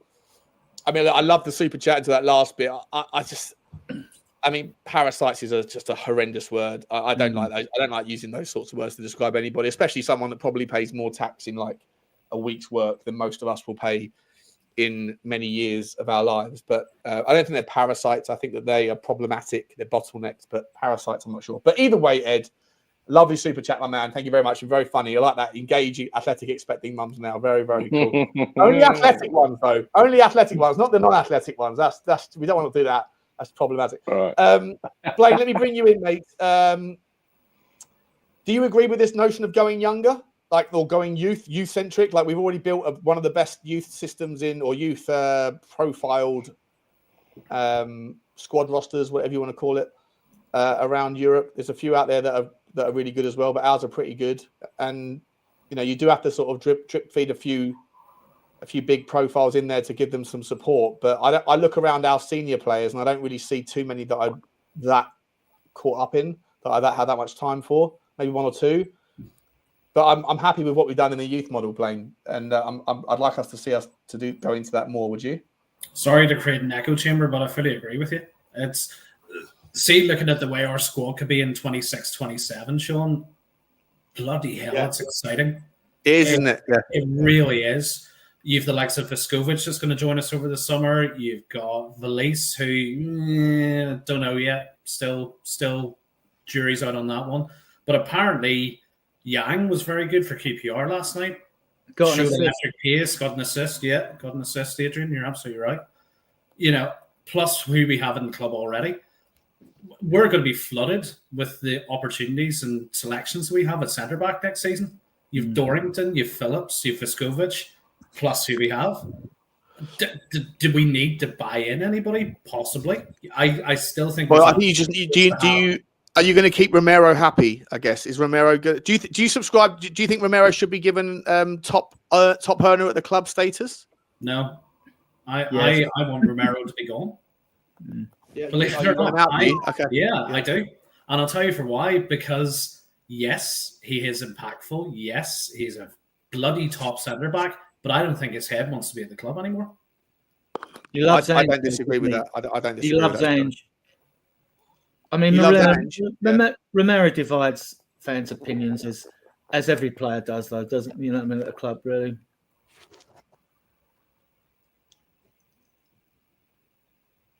Okay, I get that, Adrian. I mean, I don't think he'll sign a new contract until he knows whether Ange is staying, whether he wants to know what's going on. But I don't think he's worth top earner at the club status. The geezer's like barely ever fit anymore. It's not this injury layoff is not a new thing for him. Right? He has missed He's missed a large slice of last season and a large slice of his first season. He's got a lot of red cards. He's got magic in him for sure. I think there's a lot of questionable parts to his game. Drew, I'll bring you in here, mate. Like, I don't think he's the best in the air. Obviously, he's got a reckless challenge in him. And he's fucking injury prone. And he always seems to be fit for when his country is playing. Like, I don't know. Like, I'm not like, I don't hate on him. I think he's a good player. But I'm like, does that, if those things are true, tell me if you disagree. But if they're true, does any of that justify top earner of the club status?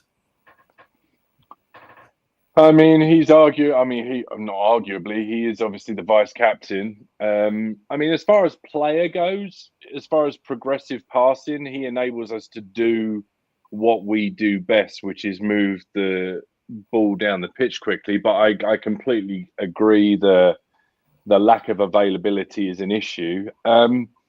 I think if you're wanting Spurs to go down the road of having to up their wage to attract better players, then he's probably in line with, if there's a pecking order at the club, he's probably one of the top ones that would deserve, I think, probably a raise to that higher bracket.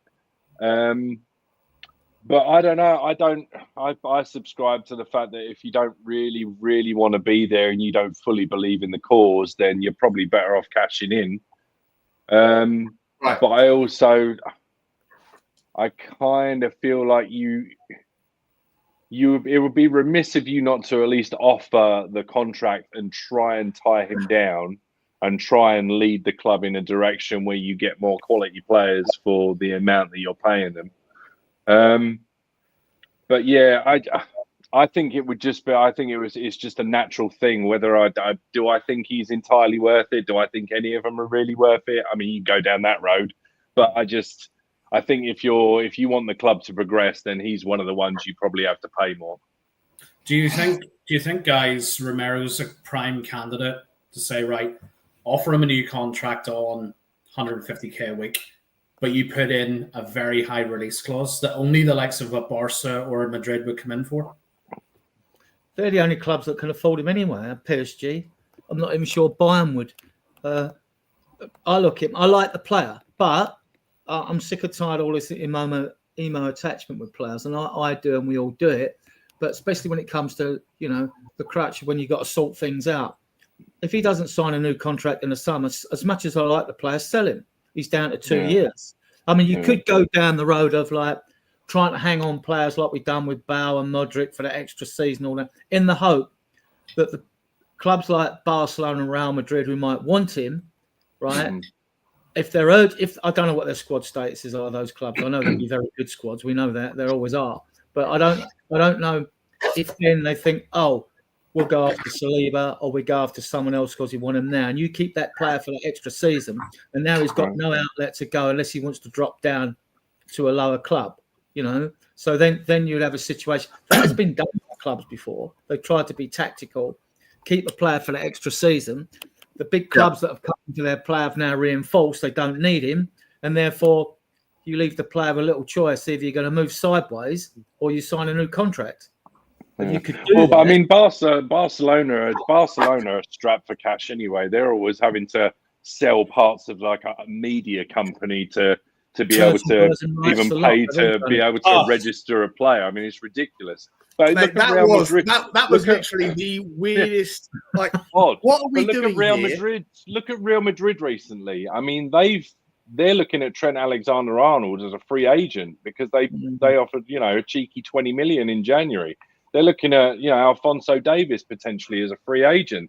Kylian Mbappe was a free agent. They don't spend huge on players anymore. They pick and choose who they're going to spend their big bucks on because I don't think they're as catch rich as they would like everyone to believe they are. So I don't know. I mean, I can't see him. When I heard Drew. Well, sorry, but when I heard that Barcelona were able to finally list and sign in Dani Olmo, and the mechanism to do so was to sell premium suites in a stadium that isn't even built yet to undisclosed financial third parties.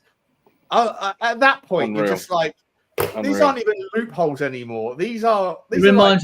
Sean, it reminds me of that old debenture where Arsenal were going to have them debentures for before the stadium was built and all that. Why can't that? Do we need to change our owner, or could Daniel Levy just say, "I tell you what, Qatar, I'll sell you the penthouse suite for the next 50 years if you give me." A couple of 25, 50 million pound now, and we'll get the money straight on the books. It counts as immediate revenue. Then you can go and pay for your likes of whoever you need to go and buy in the summer. Why can't Tottenham? This is where I 100%. I don't even hear many people that are Levy out talking about this side.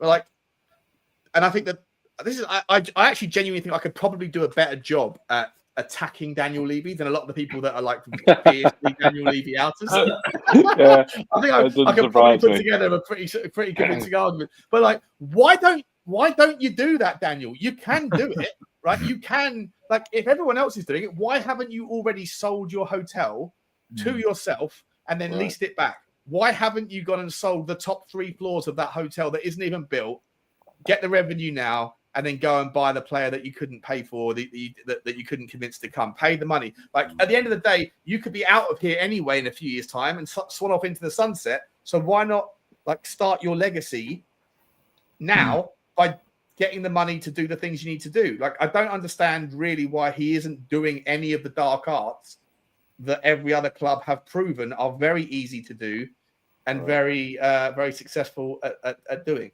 Sorry, Joe. In construction. I worked in you're good. You're good. Construction all my life.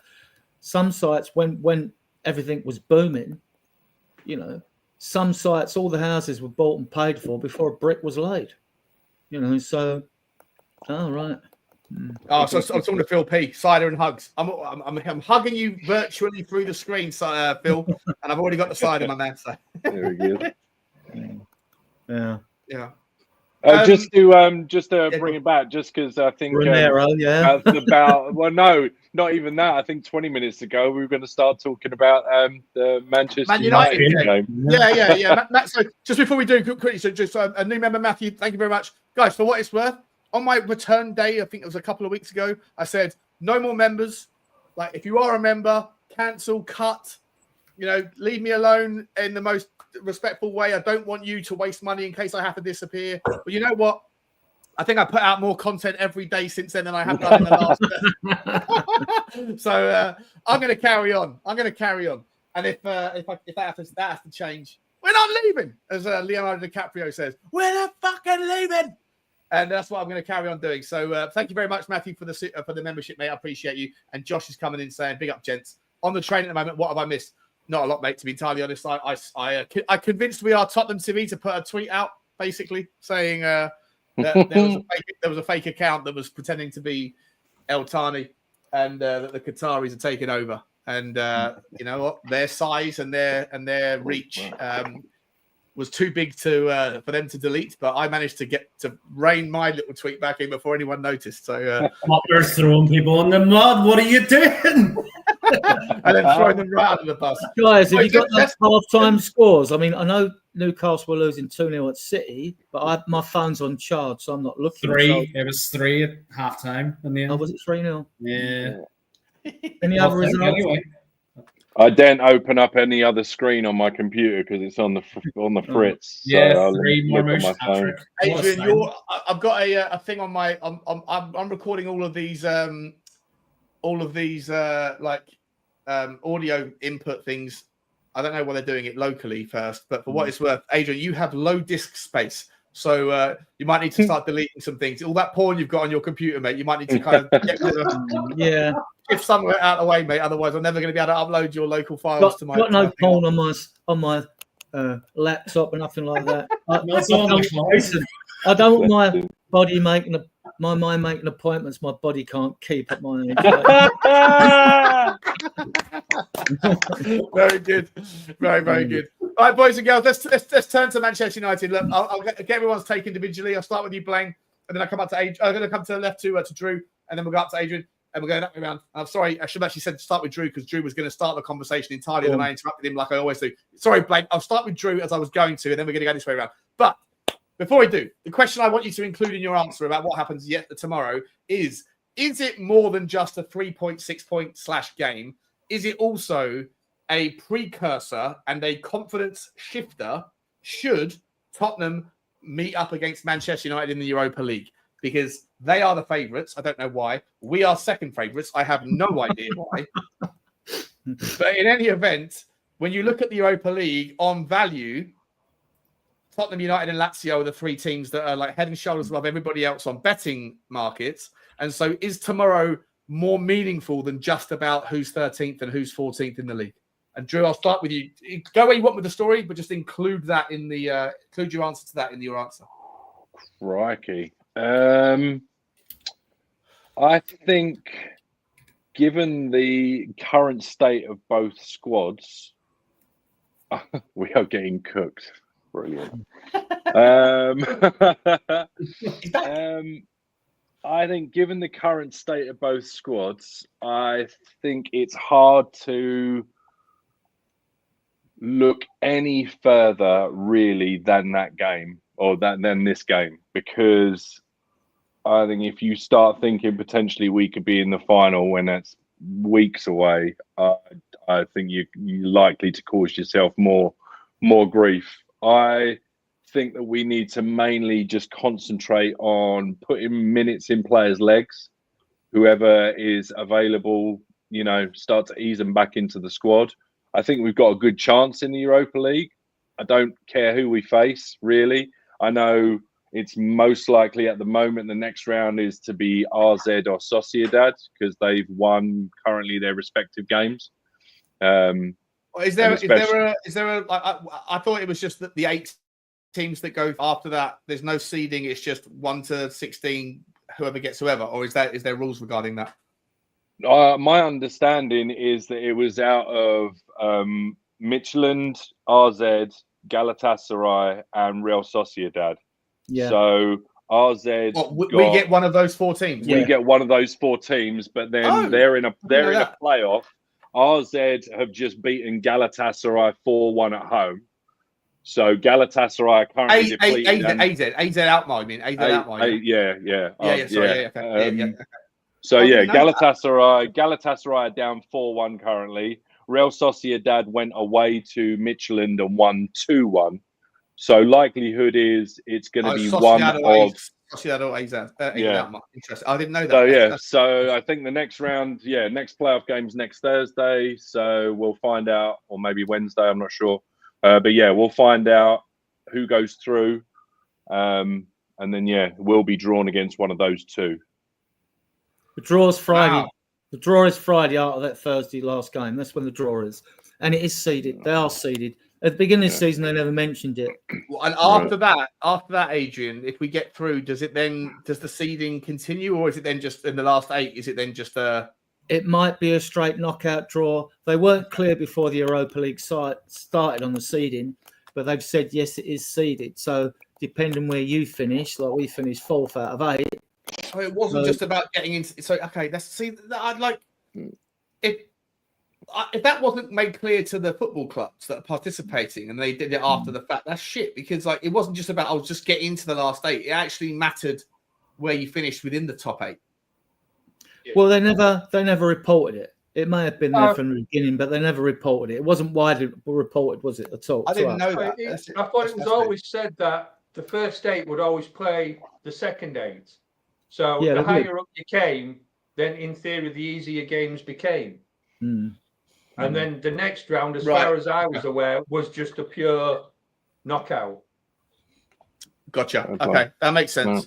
I was just, I just thought it was a case of just get in by hook or by crook to the top 8, and then you're in the last 16, and then you'll see who you get, and maybe there would be a chance that you wouldn't get an English team because or whatever like they usually was. But I didn't know it was. I didn't. How the fuck did I not even know that? I'm such a bad content creator. But just to go back to the United game, I would hope. My hope is that we are further along in our project than they are. I've not seen anything out of them that would suggest that they're really any kind of real kind of danger or threat. They've had moments, but I've not. To be fair, I've not seen him since Dorku, and obviously, he's just come in. But he's 20 years old. If he'd have come to us, I wouldn't have expected him to pull up trees right away. So he'll probably, have a really good game and score a couple goals. Always. But I genuinely, I really, really hope that we're long enough on our project that we can just outbest them. And we're at home. I know people are going on about us getting turned over 3-0, 3-1, 4-1. And I think that's ridiculous. We're at home. We'll have the home crowd behind us. I think currently, without wanting to go down that road too far, I think protesters are too worried about other protesters protesting protesters. So I'm not really worried about that interfering with the actual game itself. To Sam's point just there, they've been shocking. They play a back 3 that I just don't think they really know what they're doing at the moment. And I really hope I think on the day we're just going to be a little bit better than they are. We've had a week's rest, which we haven't had in ages. Got a couple players back. Yeah. Are we thinking, Drew? I'll stick with you on this one. Are we thinking who we got returning? We've got Maddison back. We've got Brennan Johnson fit. We've got Vicario potentially fit. Vicario, I think. Udogie potentially. I don't know about Johnson. I think Johnson's still a little ways out. I think he still might be a week or a couple of weeks away potentially. Okay. But yeah, Vicario for sure. Everyone's been a bit quiet on Romero and Van der Ven, but now I'm hearing rumours that might be March. So nothing to see here. Nothing to see here. Nothing. Yeah, right. They haven't had an injury. It's just we're being very choice with our rehabilitation program. Right. Okay. March, didn't he? I just honestly, sorry. Just to finish off, I genuinely think having the few days off is gonna mean I think you're just going to see a completely different squad or it's a completely different team. And if you don't, then I don't know. I guess we've got bigger problems than I think we've got. Soren, you were going to say something? No, I think Postecoglou said the other day that them two players will be back March. So we're looking for that. But there have been rumours of Brennan Johnson possibly being back, but really? Whether they are right rumours or just people speculating, I don't know. But now we're going to beat Man U. Do you think Vicario starts tomorrow? Sorry. Yes. Yeah. Well, he's already said he's his number one goalie, hasn't he? So has he? Yeah. What's going on with me? I'm such a bad content creator. I don't even pay attention. And what I do is look for spurious links to tweets from people that are just having to spread that shit out. Got me first on the draw. Shake Sean been looking. Shake Sean been looking. He was asked whether Vicario was his number one, and he said yes. He wasn't dropped. He was injured, and he is still number one. So I expect if he is fit, then he will be starting tomorrow. Sean, if you cut down your hours on Pornhub, you'll have more time to catch up. You know what I mean? Mate, I don't know. I haven't had a porn wank apart from the half attempt last night that had to be sent out. I haven't had one of them for ages because I don't know who's watching my screen. I don't know what's going on. This is the worst part about the hack is I don't know if people are like, it's ruined my sex life. It's ruined it. Sean's the only person who has an OnlyFans page that doesn't know about it.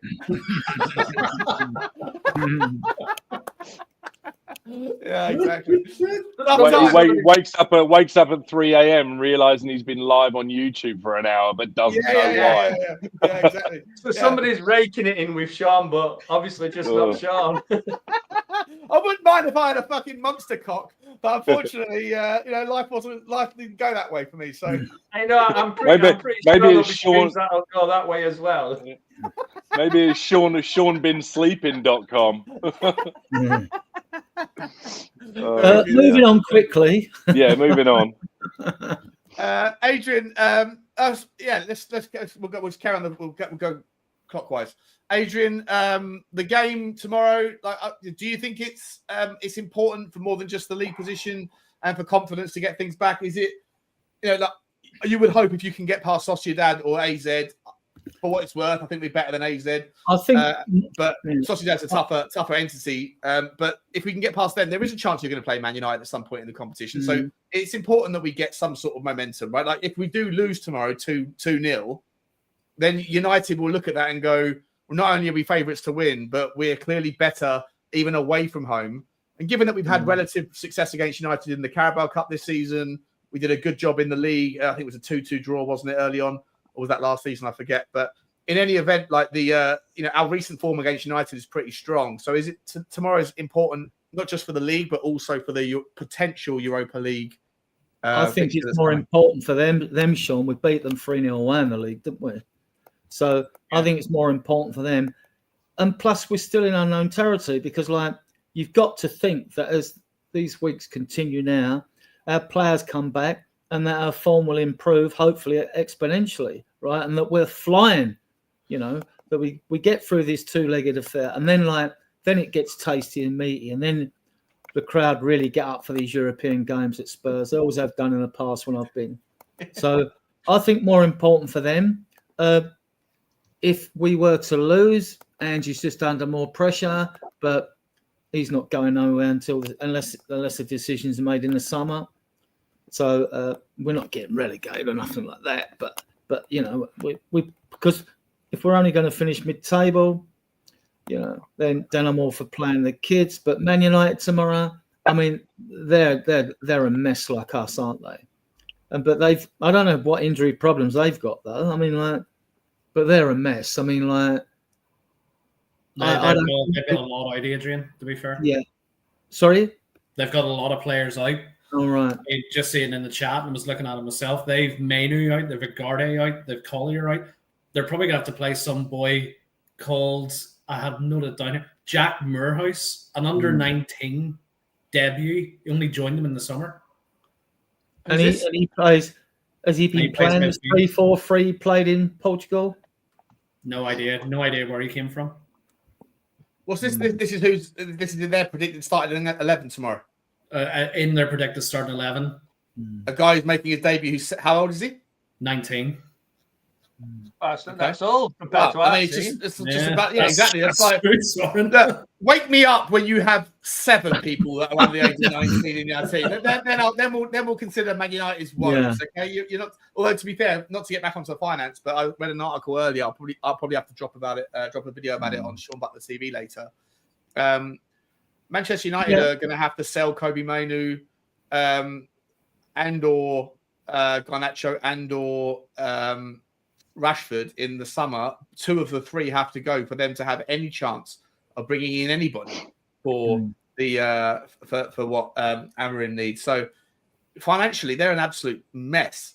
Again, this is why I always say, be careful what you wish for with the new owner, because Sir Jim Ratcliffe coming in doesn't mean they can spend more money, right? Like new owners do not. The injection of capital does not go into the transfer budget.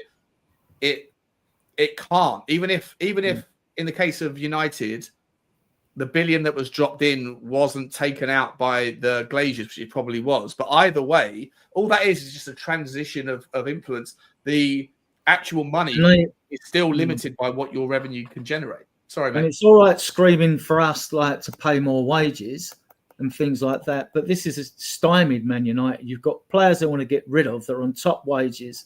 And like at least when they go for nothing or they're cheap. I mean, they're ones, right? They take a bigger hit. A much bigger hit, and probably have to pay half the wages when they move a player on. I mean, they're much worse. Yeah, I'm taking us to win tomorrow. Anyway, I shall be there. You going, Sean? Yeah, I'll be there.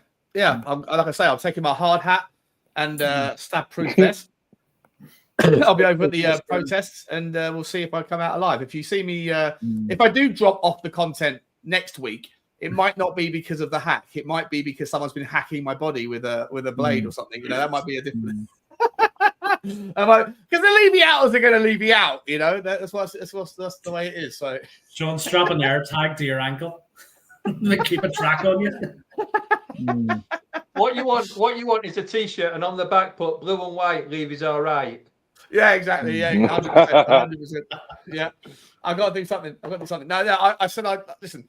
As I say, I'm always open-minded to the idea of new owners, and with what's happened in the last 48 hours, 72 hours with regards FFP and stuff, I'm tempted to kind of get on board something that looks not too dissimilar to Levy out, but just not based on the resentment towards him, but based on the resentment towards the Premier League, which is, I don't know, somebody get Qatar on the phone. Somebody bring me Kuwait. You know? Maybe I'll get a bottle of WD-40 and it's oil, right? And that could be my sponsor for the new show. By the way, guys, I've got a new sponsor starting next week, NordVPN. So if you want to get it, it's not built, it's not set yet, but NordVPN #SpursTalkShow. They asked me, what do you want your page to be known as? Do you want it to be like /SpursTalkShow? I was tempted to go with Bugsy Malone, but then I thought some of you won't know whether to put a Z with Bugsy. You should have Spurs in the name, Sean. You know the only problem with this, when you go on the protest tomorrow, you could be in any country anyway, so you won't need VPN to tell us that you're in a different country. You'll have been abducted and taken somewhere into some black site. 100%. Blaine, let's talk about United, my man. What are we doing tomorrow? What's your starting 11? What's your score prediction? What's your thoughts, buddy? Sure. So, look, balance of play. I know nothing's ever played on paper, but last 5 games, we've beaten them 3 times, 2 draws. On that balance, we should definitely beat them. Starting 11, that's interesting, right? So I'm going, and this isn't who I would have, by the way, but it's who I think Ange will go with. Will be Vic, Porro, Danso. I haven't made up my mind on Gray or Davies. That one still, don't know. Don't know what you guys think on that one. We'll maybe come back to it, but definitely Spence on the left. I don't think he starts Udogie.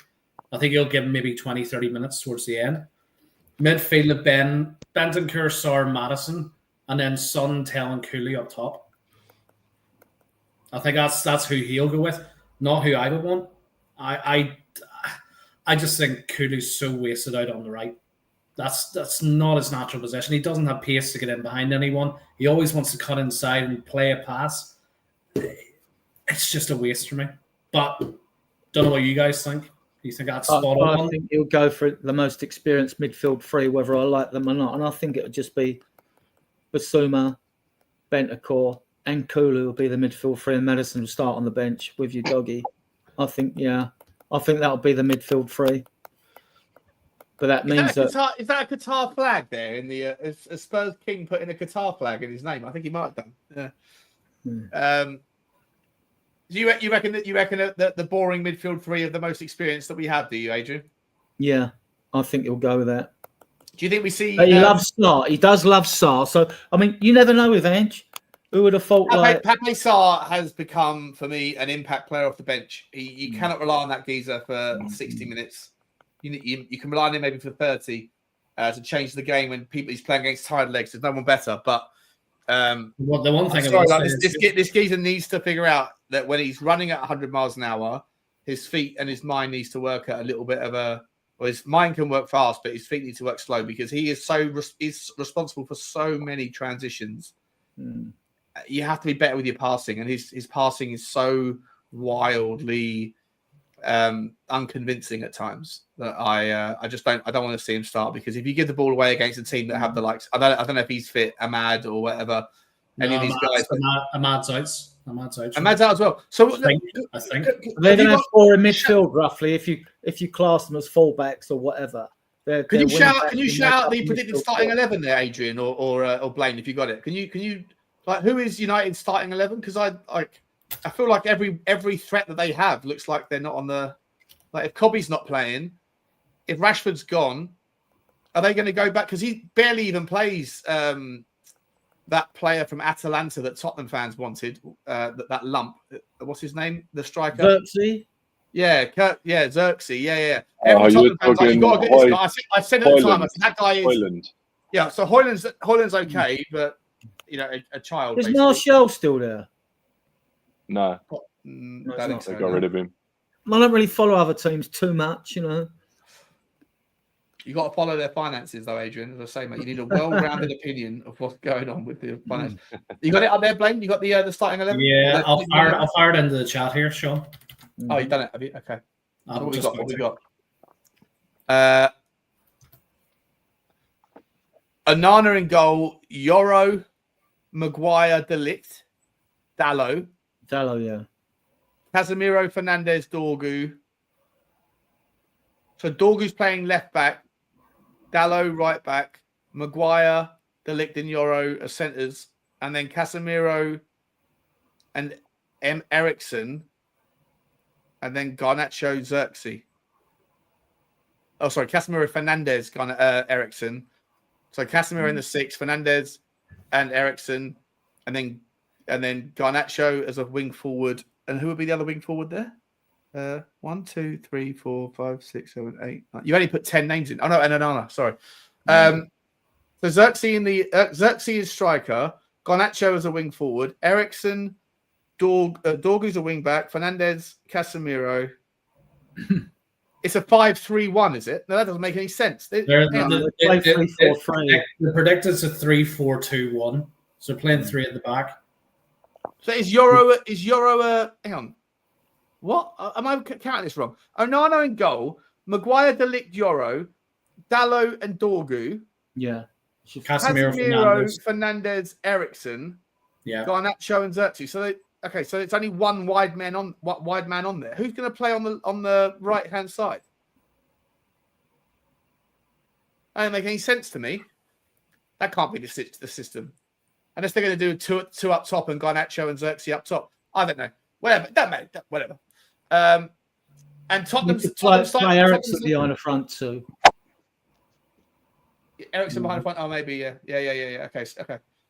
Well, I think we got a chance with that. I think we got a chance with that one. Yeah. So you're right. Sorry, wing backs. Yeah. All right, boys. All right. I'm being a donut. I know they're playing wing backs. Therefore, they don't need wing forward. Yes. Okay. Congratulations. I've just been mudded once again. Okay. How many times do you want to mud me in one show? Arseholes, the lot of you. No, I love you really. And Tottenham starting 11 there, Blaine, in your mind is who? So you got your Vicario back in goal. Yeah. Vicario, Porro, Danso, question mark over Gray or Davies. And I actually want to ask for your opinions on that one, guys, because does he stick with Gray as a centre back? Davies has had 2 weeks off. To me, it's a bit of 6 of one, half a dozen of the other, really, there. Yeah. I don't see him experimenting with Gray in midfield, not against Man United. All these games are important for him now. So I think Gray will play at centre back, personally. And then Spencer left back. Mm-hmm. I'm going Bentancur, Sarr, Maddison, but it could be any of Bentancur, Bissouma, Kulu, Maddison. It could be any of those 4 mixed together. Who knows? Sarr as well. Yeah, I don't think you can go Gray in midfield at the moment because you've got very little cover at centre back. So even if you wanted to play all 3, you can't play all 3 because then you've got nobody for them to rotate with currently. So you're only ever going to get 2 of the 3 playing at the moment. So it's either going to be Danzo. I think it's going to be Danzo and Davies with Gray on the bench, or it'll be Danzo and Gray with Davies on the bench because you've got no VDV, no Romero, no Dragusin. So you've got no other centre back. Don't you? Because he's so much better on the ball than Davies, and he's got a pass on as well. Well, yeah. So you play better technically. And you've got one on the bench for if you need one. I'll tell you the one thing I'll caveat everything with, guys. And sorry to drag it back this way, but to me, Ange has 0 excuse tomorrow in terms of tiredness. We've had a full week to recover. In tiredness, and we got a stronger squad. Correct. Clearly. Right. So if I don't see our team pressing from the very get-go, are we all saying Tottenham win tomorrow? Yeah. I got one for you guys. Your front 3, because you've got a choice of Tell or Scarlett in the number 9. Mind you, Tell can play on the wing. Sonny will definitely start. Scarlett. Son will start because he should be fresh. Then right wing as well. I mean, Mikey Moore.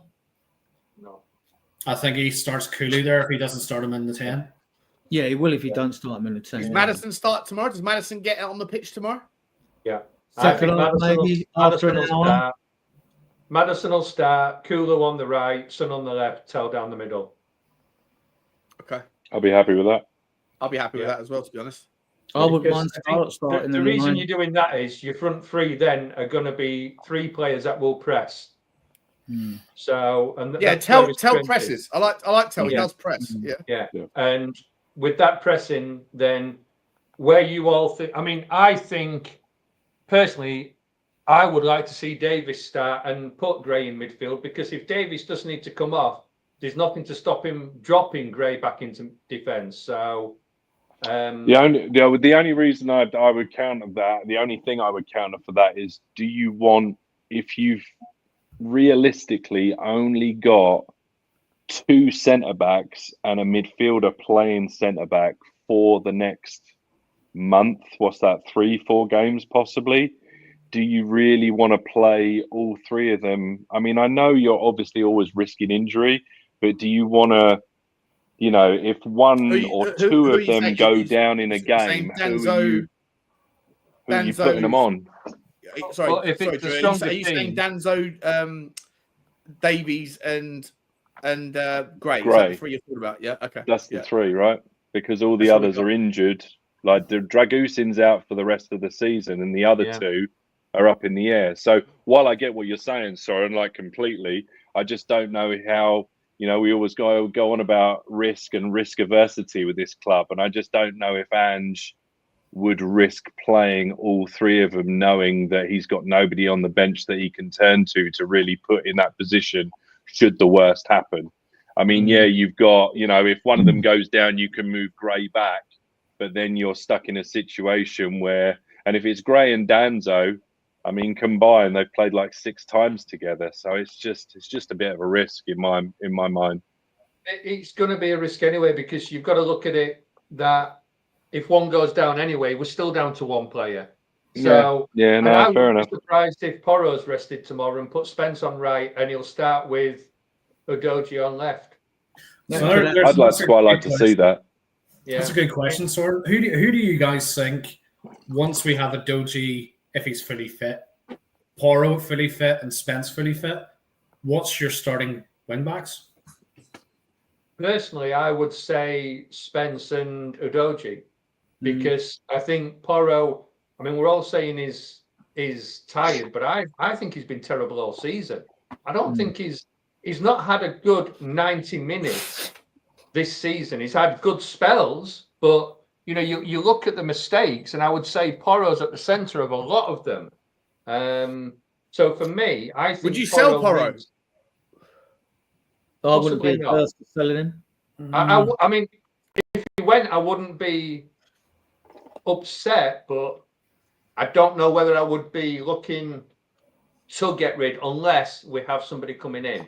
If we've already got somebody coming in, then fair enough. But I just think he's fantastic going forward, but I don't think he's been consistent going forward this season. He's been good in parts, but not, you know, not. I don't think he's great going forward. I think he's very good at crossing.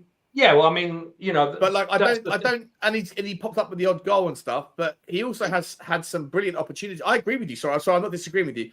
I agree with you. I think he's been. Listen, if right backs is one of the hardest positions to solve for, right? It's really difficult. Tottenham has struggled for years, and I like him, but he's not a fullback. He's a wing back. And Tottenham don't seem to want to go to a back three. And there seems to be this alignment that if you have a manager that wants to play a front foot footballing version, then that needs to have a back four attached to it, which I don't subscribe to. I don't think that's true at all. If you pick the right centre backs and you have centre backs that can drag the ball out, which I think we have the capability to do, which is why I made this argument a while back. Just because you tried a back three once for 45 minutes at Goodison Park and it didn't work, that you shelved the entire concept. You know, it's madness. But either way, he's not a fullback.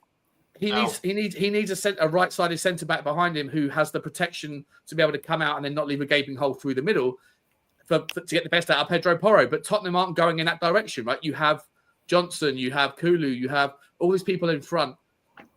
And even when you decide to do something different, Ange decides to go and put Jed Spence in front of Pedro Porro, which was a head scratcher. But ultimately, it means that Pedro Porro is thought of within the team decision-making side of the football club, that he hasn't got the pace to do the kind of dynamic, the explosive stuff that this particular system requires. Therefore, by proxy, and then you compare, okay, if it's not him, then who is behind Pedro Porro? Well, Jed Spence has proven in 8 games that he is brilliantly balanced. And that's doing it on the left, but he should be on the right. So, like, I'm okay with selling Pedro in the summer. I'm agreeing with you too. I mean, like, what is? I think what you've got to look at these players. They're always very forgiving. I mean, remember with Serge Aurier? Oh yeah, but he played good, and then he was crap. Then he played good, then he was crap. And fans also forgive. You got to look at these players and think: is there a net gain for all their flaws? Is there a net gain with this player? Is there a net gain over a whole season? And what percentage of that net gain is he? Like Porro, to me, I think he's a fantastically technically superb footballer, but he's just crap defensively, full stop. Yeah, and the Premier League is different to other systems that really... I think he would be fantastic in the Serie A, right? I think that Serie A is a technical division, and I think he'd be brilliant in it, but I don't necessarily think that he's a perfect fit for what we need or even for the Premier League. Sorry, Soren, you were going to say something then, mate. Sorry before you say, Soren, but Adrian Nugent is a Serge Aurier. He's available as a free agent right now. Bring him back! Come on! Aurier, Serge Aurier. Yeah, it is. But the thing with Porro and Spence, I think Spence, he's showing he's going to be a better player long term, and he's certainly been better than him this season. The problem I see with Porro is the amount of decisions he makes that is wrong, whether it's defensively or attacking, where he'll shoot when he should have passed, he'll pass when he should have shot. You know, he seems to be one of these players that recently all he's got in his head when he goes forward is shoot, shoot, shoot. You know, this player's open, and I don't know if it's just because the team's struggling, but his decision making has been terrible. Now, we say defense. I mean, we've always known Porro hasn't been the greatest defender, and he needs somebody good in front of him that can defend as well. And this is where, when you look at Bentancur has been shocking that he isn't covering any defensive, you know, when Porro goes forward. But to me, you drop Porro and you start Spence, because Spence, from what I've seen of him this season, is a far better footballer. As in, maybe not better at football, but he's certainly stronger as a more average player, if that makes sense. That, you know, Lower ceiling, but higher propensity to hit it, sort of thing. Yeah. Porro would be better, as Sean's alluded to, and a lot of fans alluded to, in the wing back position. He'd also be better in a 4-4-2, in like as a right hand attacking midfielder. I think we'd be better. Not as a winger. I think he'd be better in a 4-4-2, but which has gone out. System isn't played anymore, though, is it? No one plays a 4-4. Very few do. Boys, we're going for 2 hours, 11 minutes. We're going to round it off. Quick round the houses, and then thank you very much to everyone who has. Let me just finish. Make sure there's no more super chats. Oh, there is a super chat. No, it can I. Gnism. I don't know. No, it canonism. I'm not sure what your name is. I don't know if I've messed that one up. Funds for you to get yourself a Playboy mag, Sean. Yeah, safer that way. Thank you very much, mate. I appreciate it. I will be going down. I'll buy myself. What would they call it? Penthouse. Is that still going? I don't know. Talk about penthouses. Daniel, sell your bloody penthouse, or at least lease it back to yourself. And give us some 20 bar in the process for some salary raises. Thank you very much, my man. I'm not going to say your name again, but thank you very much for the super chat. Very nice of you. I think I've done Joshua's. He's on the train at the moment. He's not missed much. But thank you very much, everyone. Boys, quick round the houses then. If you've got a social media you want to plug, a channel or a Twitter or something, then say it. But also score prediction for the game. And I'll start with you, Adrian, and we'll go clockwise. Right, me and Drew and EMF and Tom Zookeeper, we run a Spurs Diehards TDD StreamYard group. We also have a Facebook group, Spurs TDID Space Army. It's got 14,500 members. We've also just recently started a Facebook page. I'll put 1,100 photos on it. Go and take them, guys. Take them, do what you like with them. Facebook group, and you can also find us on XCOM Twitter. That's under my name at the moment. You know, we got a few thousand on there as well. We got a show tomorrow after the game, but we got a bit of a coup because Monday we've got Kieran Maguire on. He wrote for Price Football. He's a Brighton fan, and he lectures on football finances at Liverpool University. So he's like Sean. He knows his stuff, right? So he knows more than I do, mate. Well, you know, it's pretty good. You know, I'm sure. He doesn't make the same mistakes that I do. Let's be honest. We all make mistakes, said the Dalek stepping off the dustbin. Mate, appreciate you, mate. Listen, get over to all of the things that were mentioned there. Spurs TTID in all those different platforms. Adrian, two more words from you, buddy. Score prediction. 2-1 Spurs. There you go, mate. Thank you so much for coming on, buddy. Great to see you. Great to see you. There's a request for you to auction off your house coat as well. But yeah. There's a request for you to auction the house coat, mate. That's going to be an end of the season special. Thank you, mate, for coming on. Love that, buddy. Blaine, your new channel, is it still in build mode or what's going on there? Still in build mode. I thought with all the, shall I call it, unsettledness in the community this week, I'd delay it by a week. I think. Yeah. launching straight into some real fucking hostile territory. Yeah, exactly. Exactly. Yeah. So I've held off for another week, but coming next week, guys, Super Spurs TV should launch, all being well, next Saturday. I've got about 20 minutes of content already drew up, so we'll delve straight into it. But I'm active on Twitter. You can find me at Super Spurs TV as well. Score prediction tomorrow. I'm going to go 5-2 Spurs. There we go. Inside Agent Eriksson with a hat trick of own goals. How about that? That would be delectable. That would be delectable. As much as I'm happy that guy is back from his death experience, as a person, I think the man is very much an ungrateful footballer who likes to go where the money is, shall we say. And I don't hate him for it, but it's an observation. Just finally, thanks to the chat. Thanks for having me on again, Sean. Great to talk to everybody again, guys. Nah, mate, you're a legend, buddy. You're a legend. Soren, it's the first time me and you shared a screen, so really, really enjoyed it. Good to meet you. Sensational, Blaine. Like I say, mate, you're making that transition from super chat or super panel, super content comment section member. That's what I'm trying to say. Yeah, Sean, come on. You need more cider, Sean. You need more cider, mate. You do. Bugsy. Jesus Christ. Thank you, Blaine. You've been absolutely sensational, mate. Lovely to see you, mate. And listen, Super Spurs TV, get over there as well.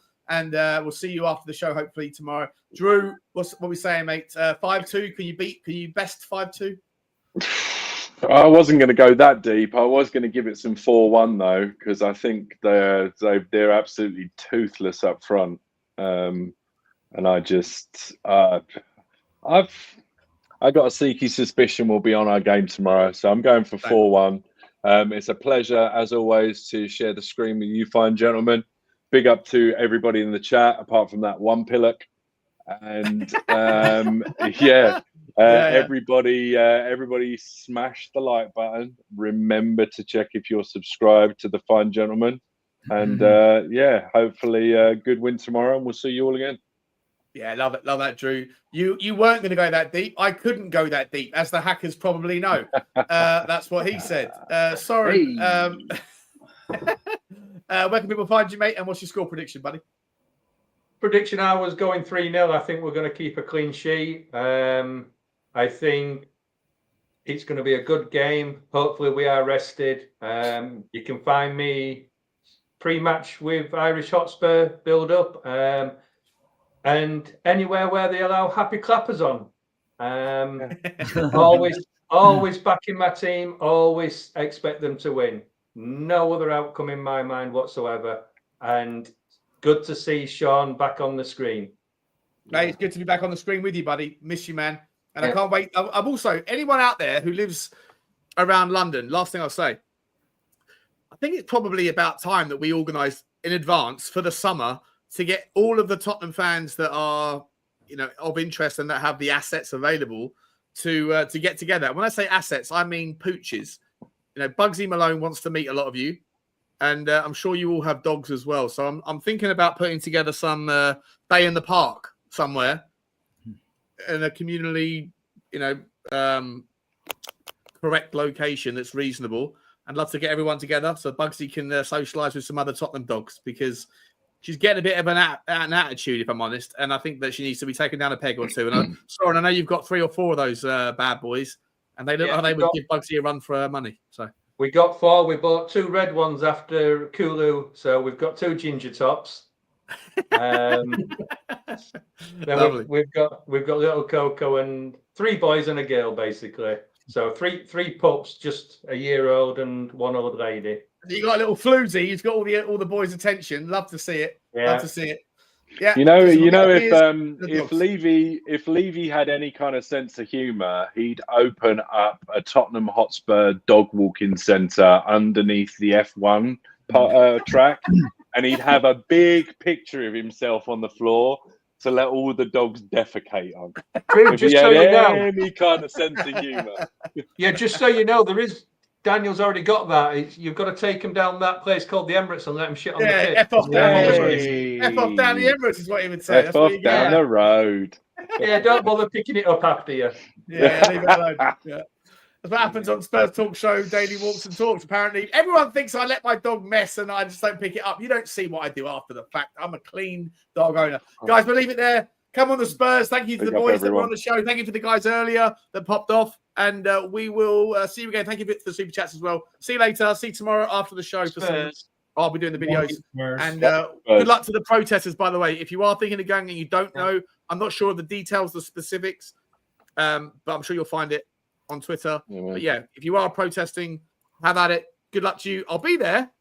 And listen, we're all in the same zone when we want Tottenham's success. So love you all. Take care. See you again. Come on, Spurs. And as always, bye. Fucking bye.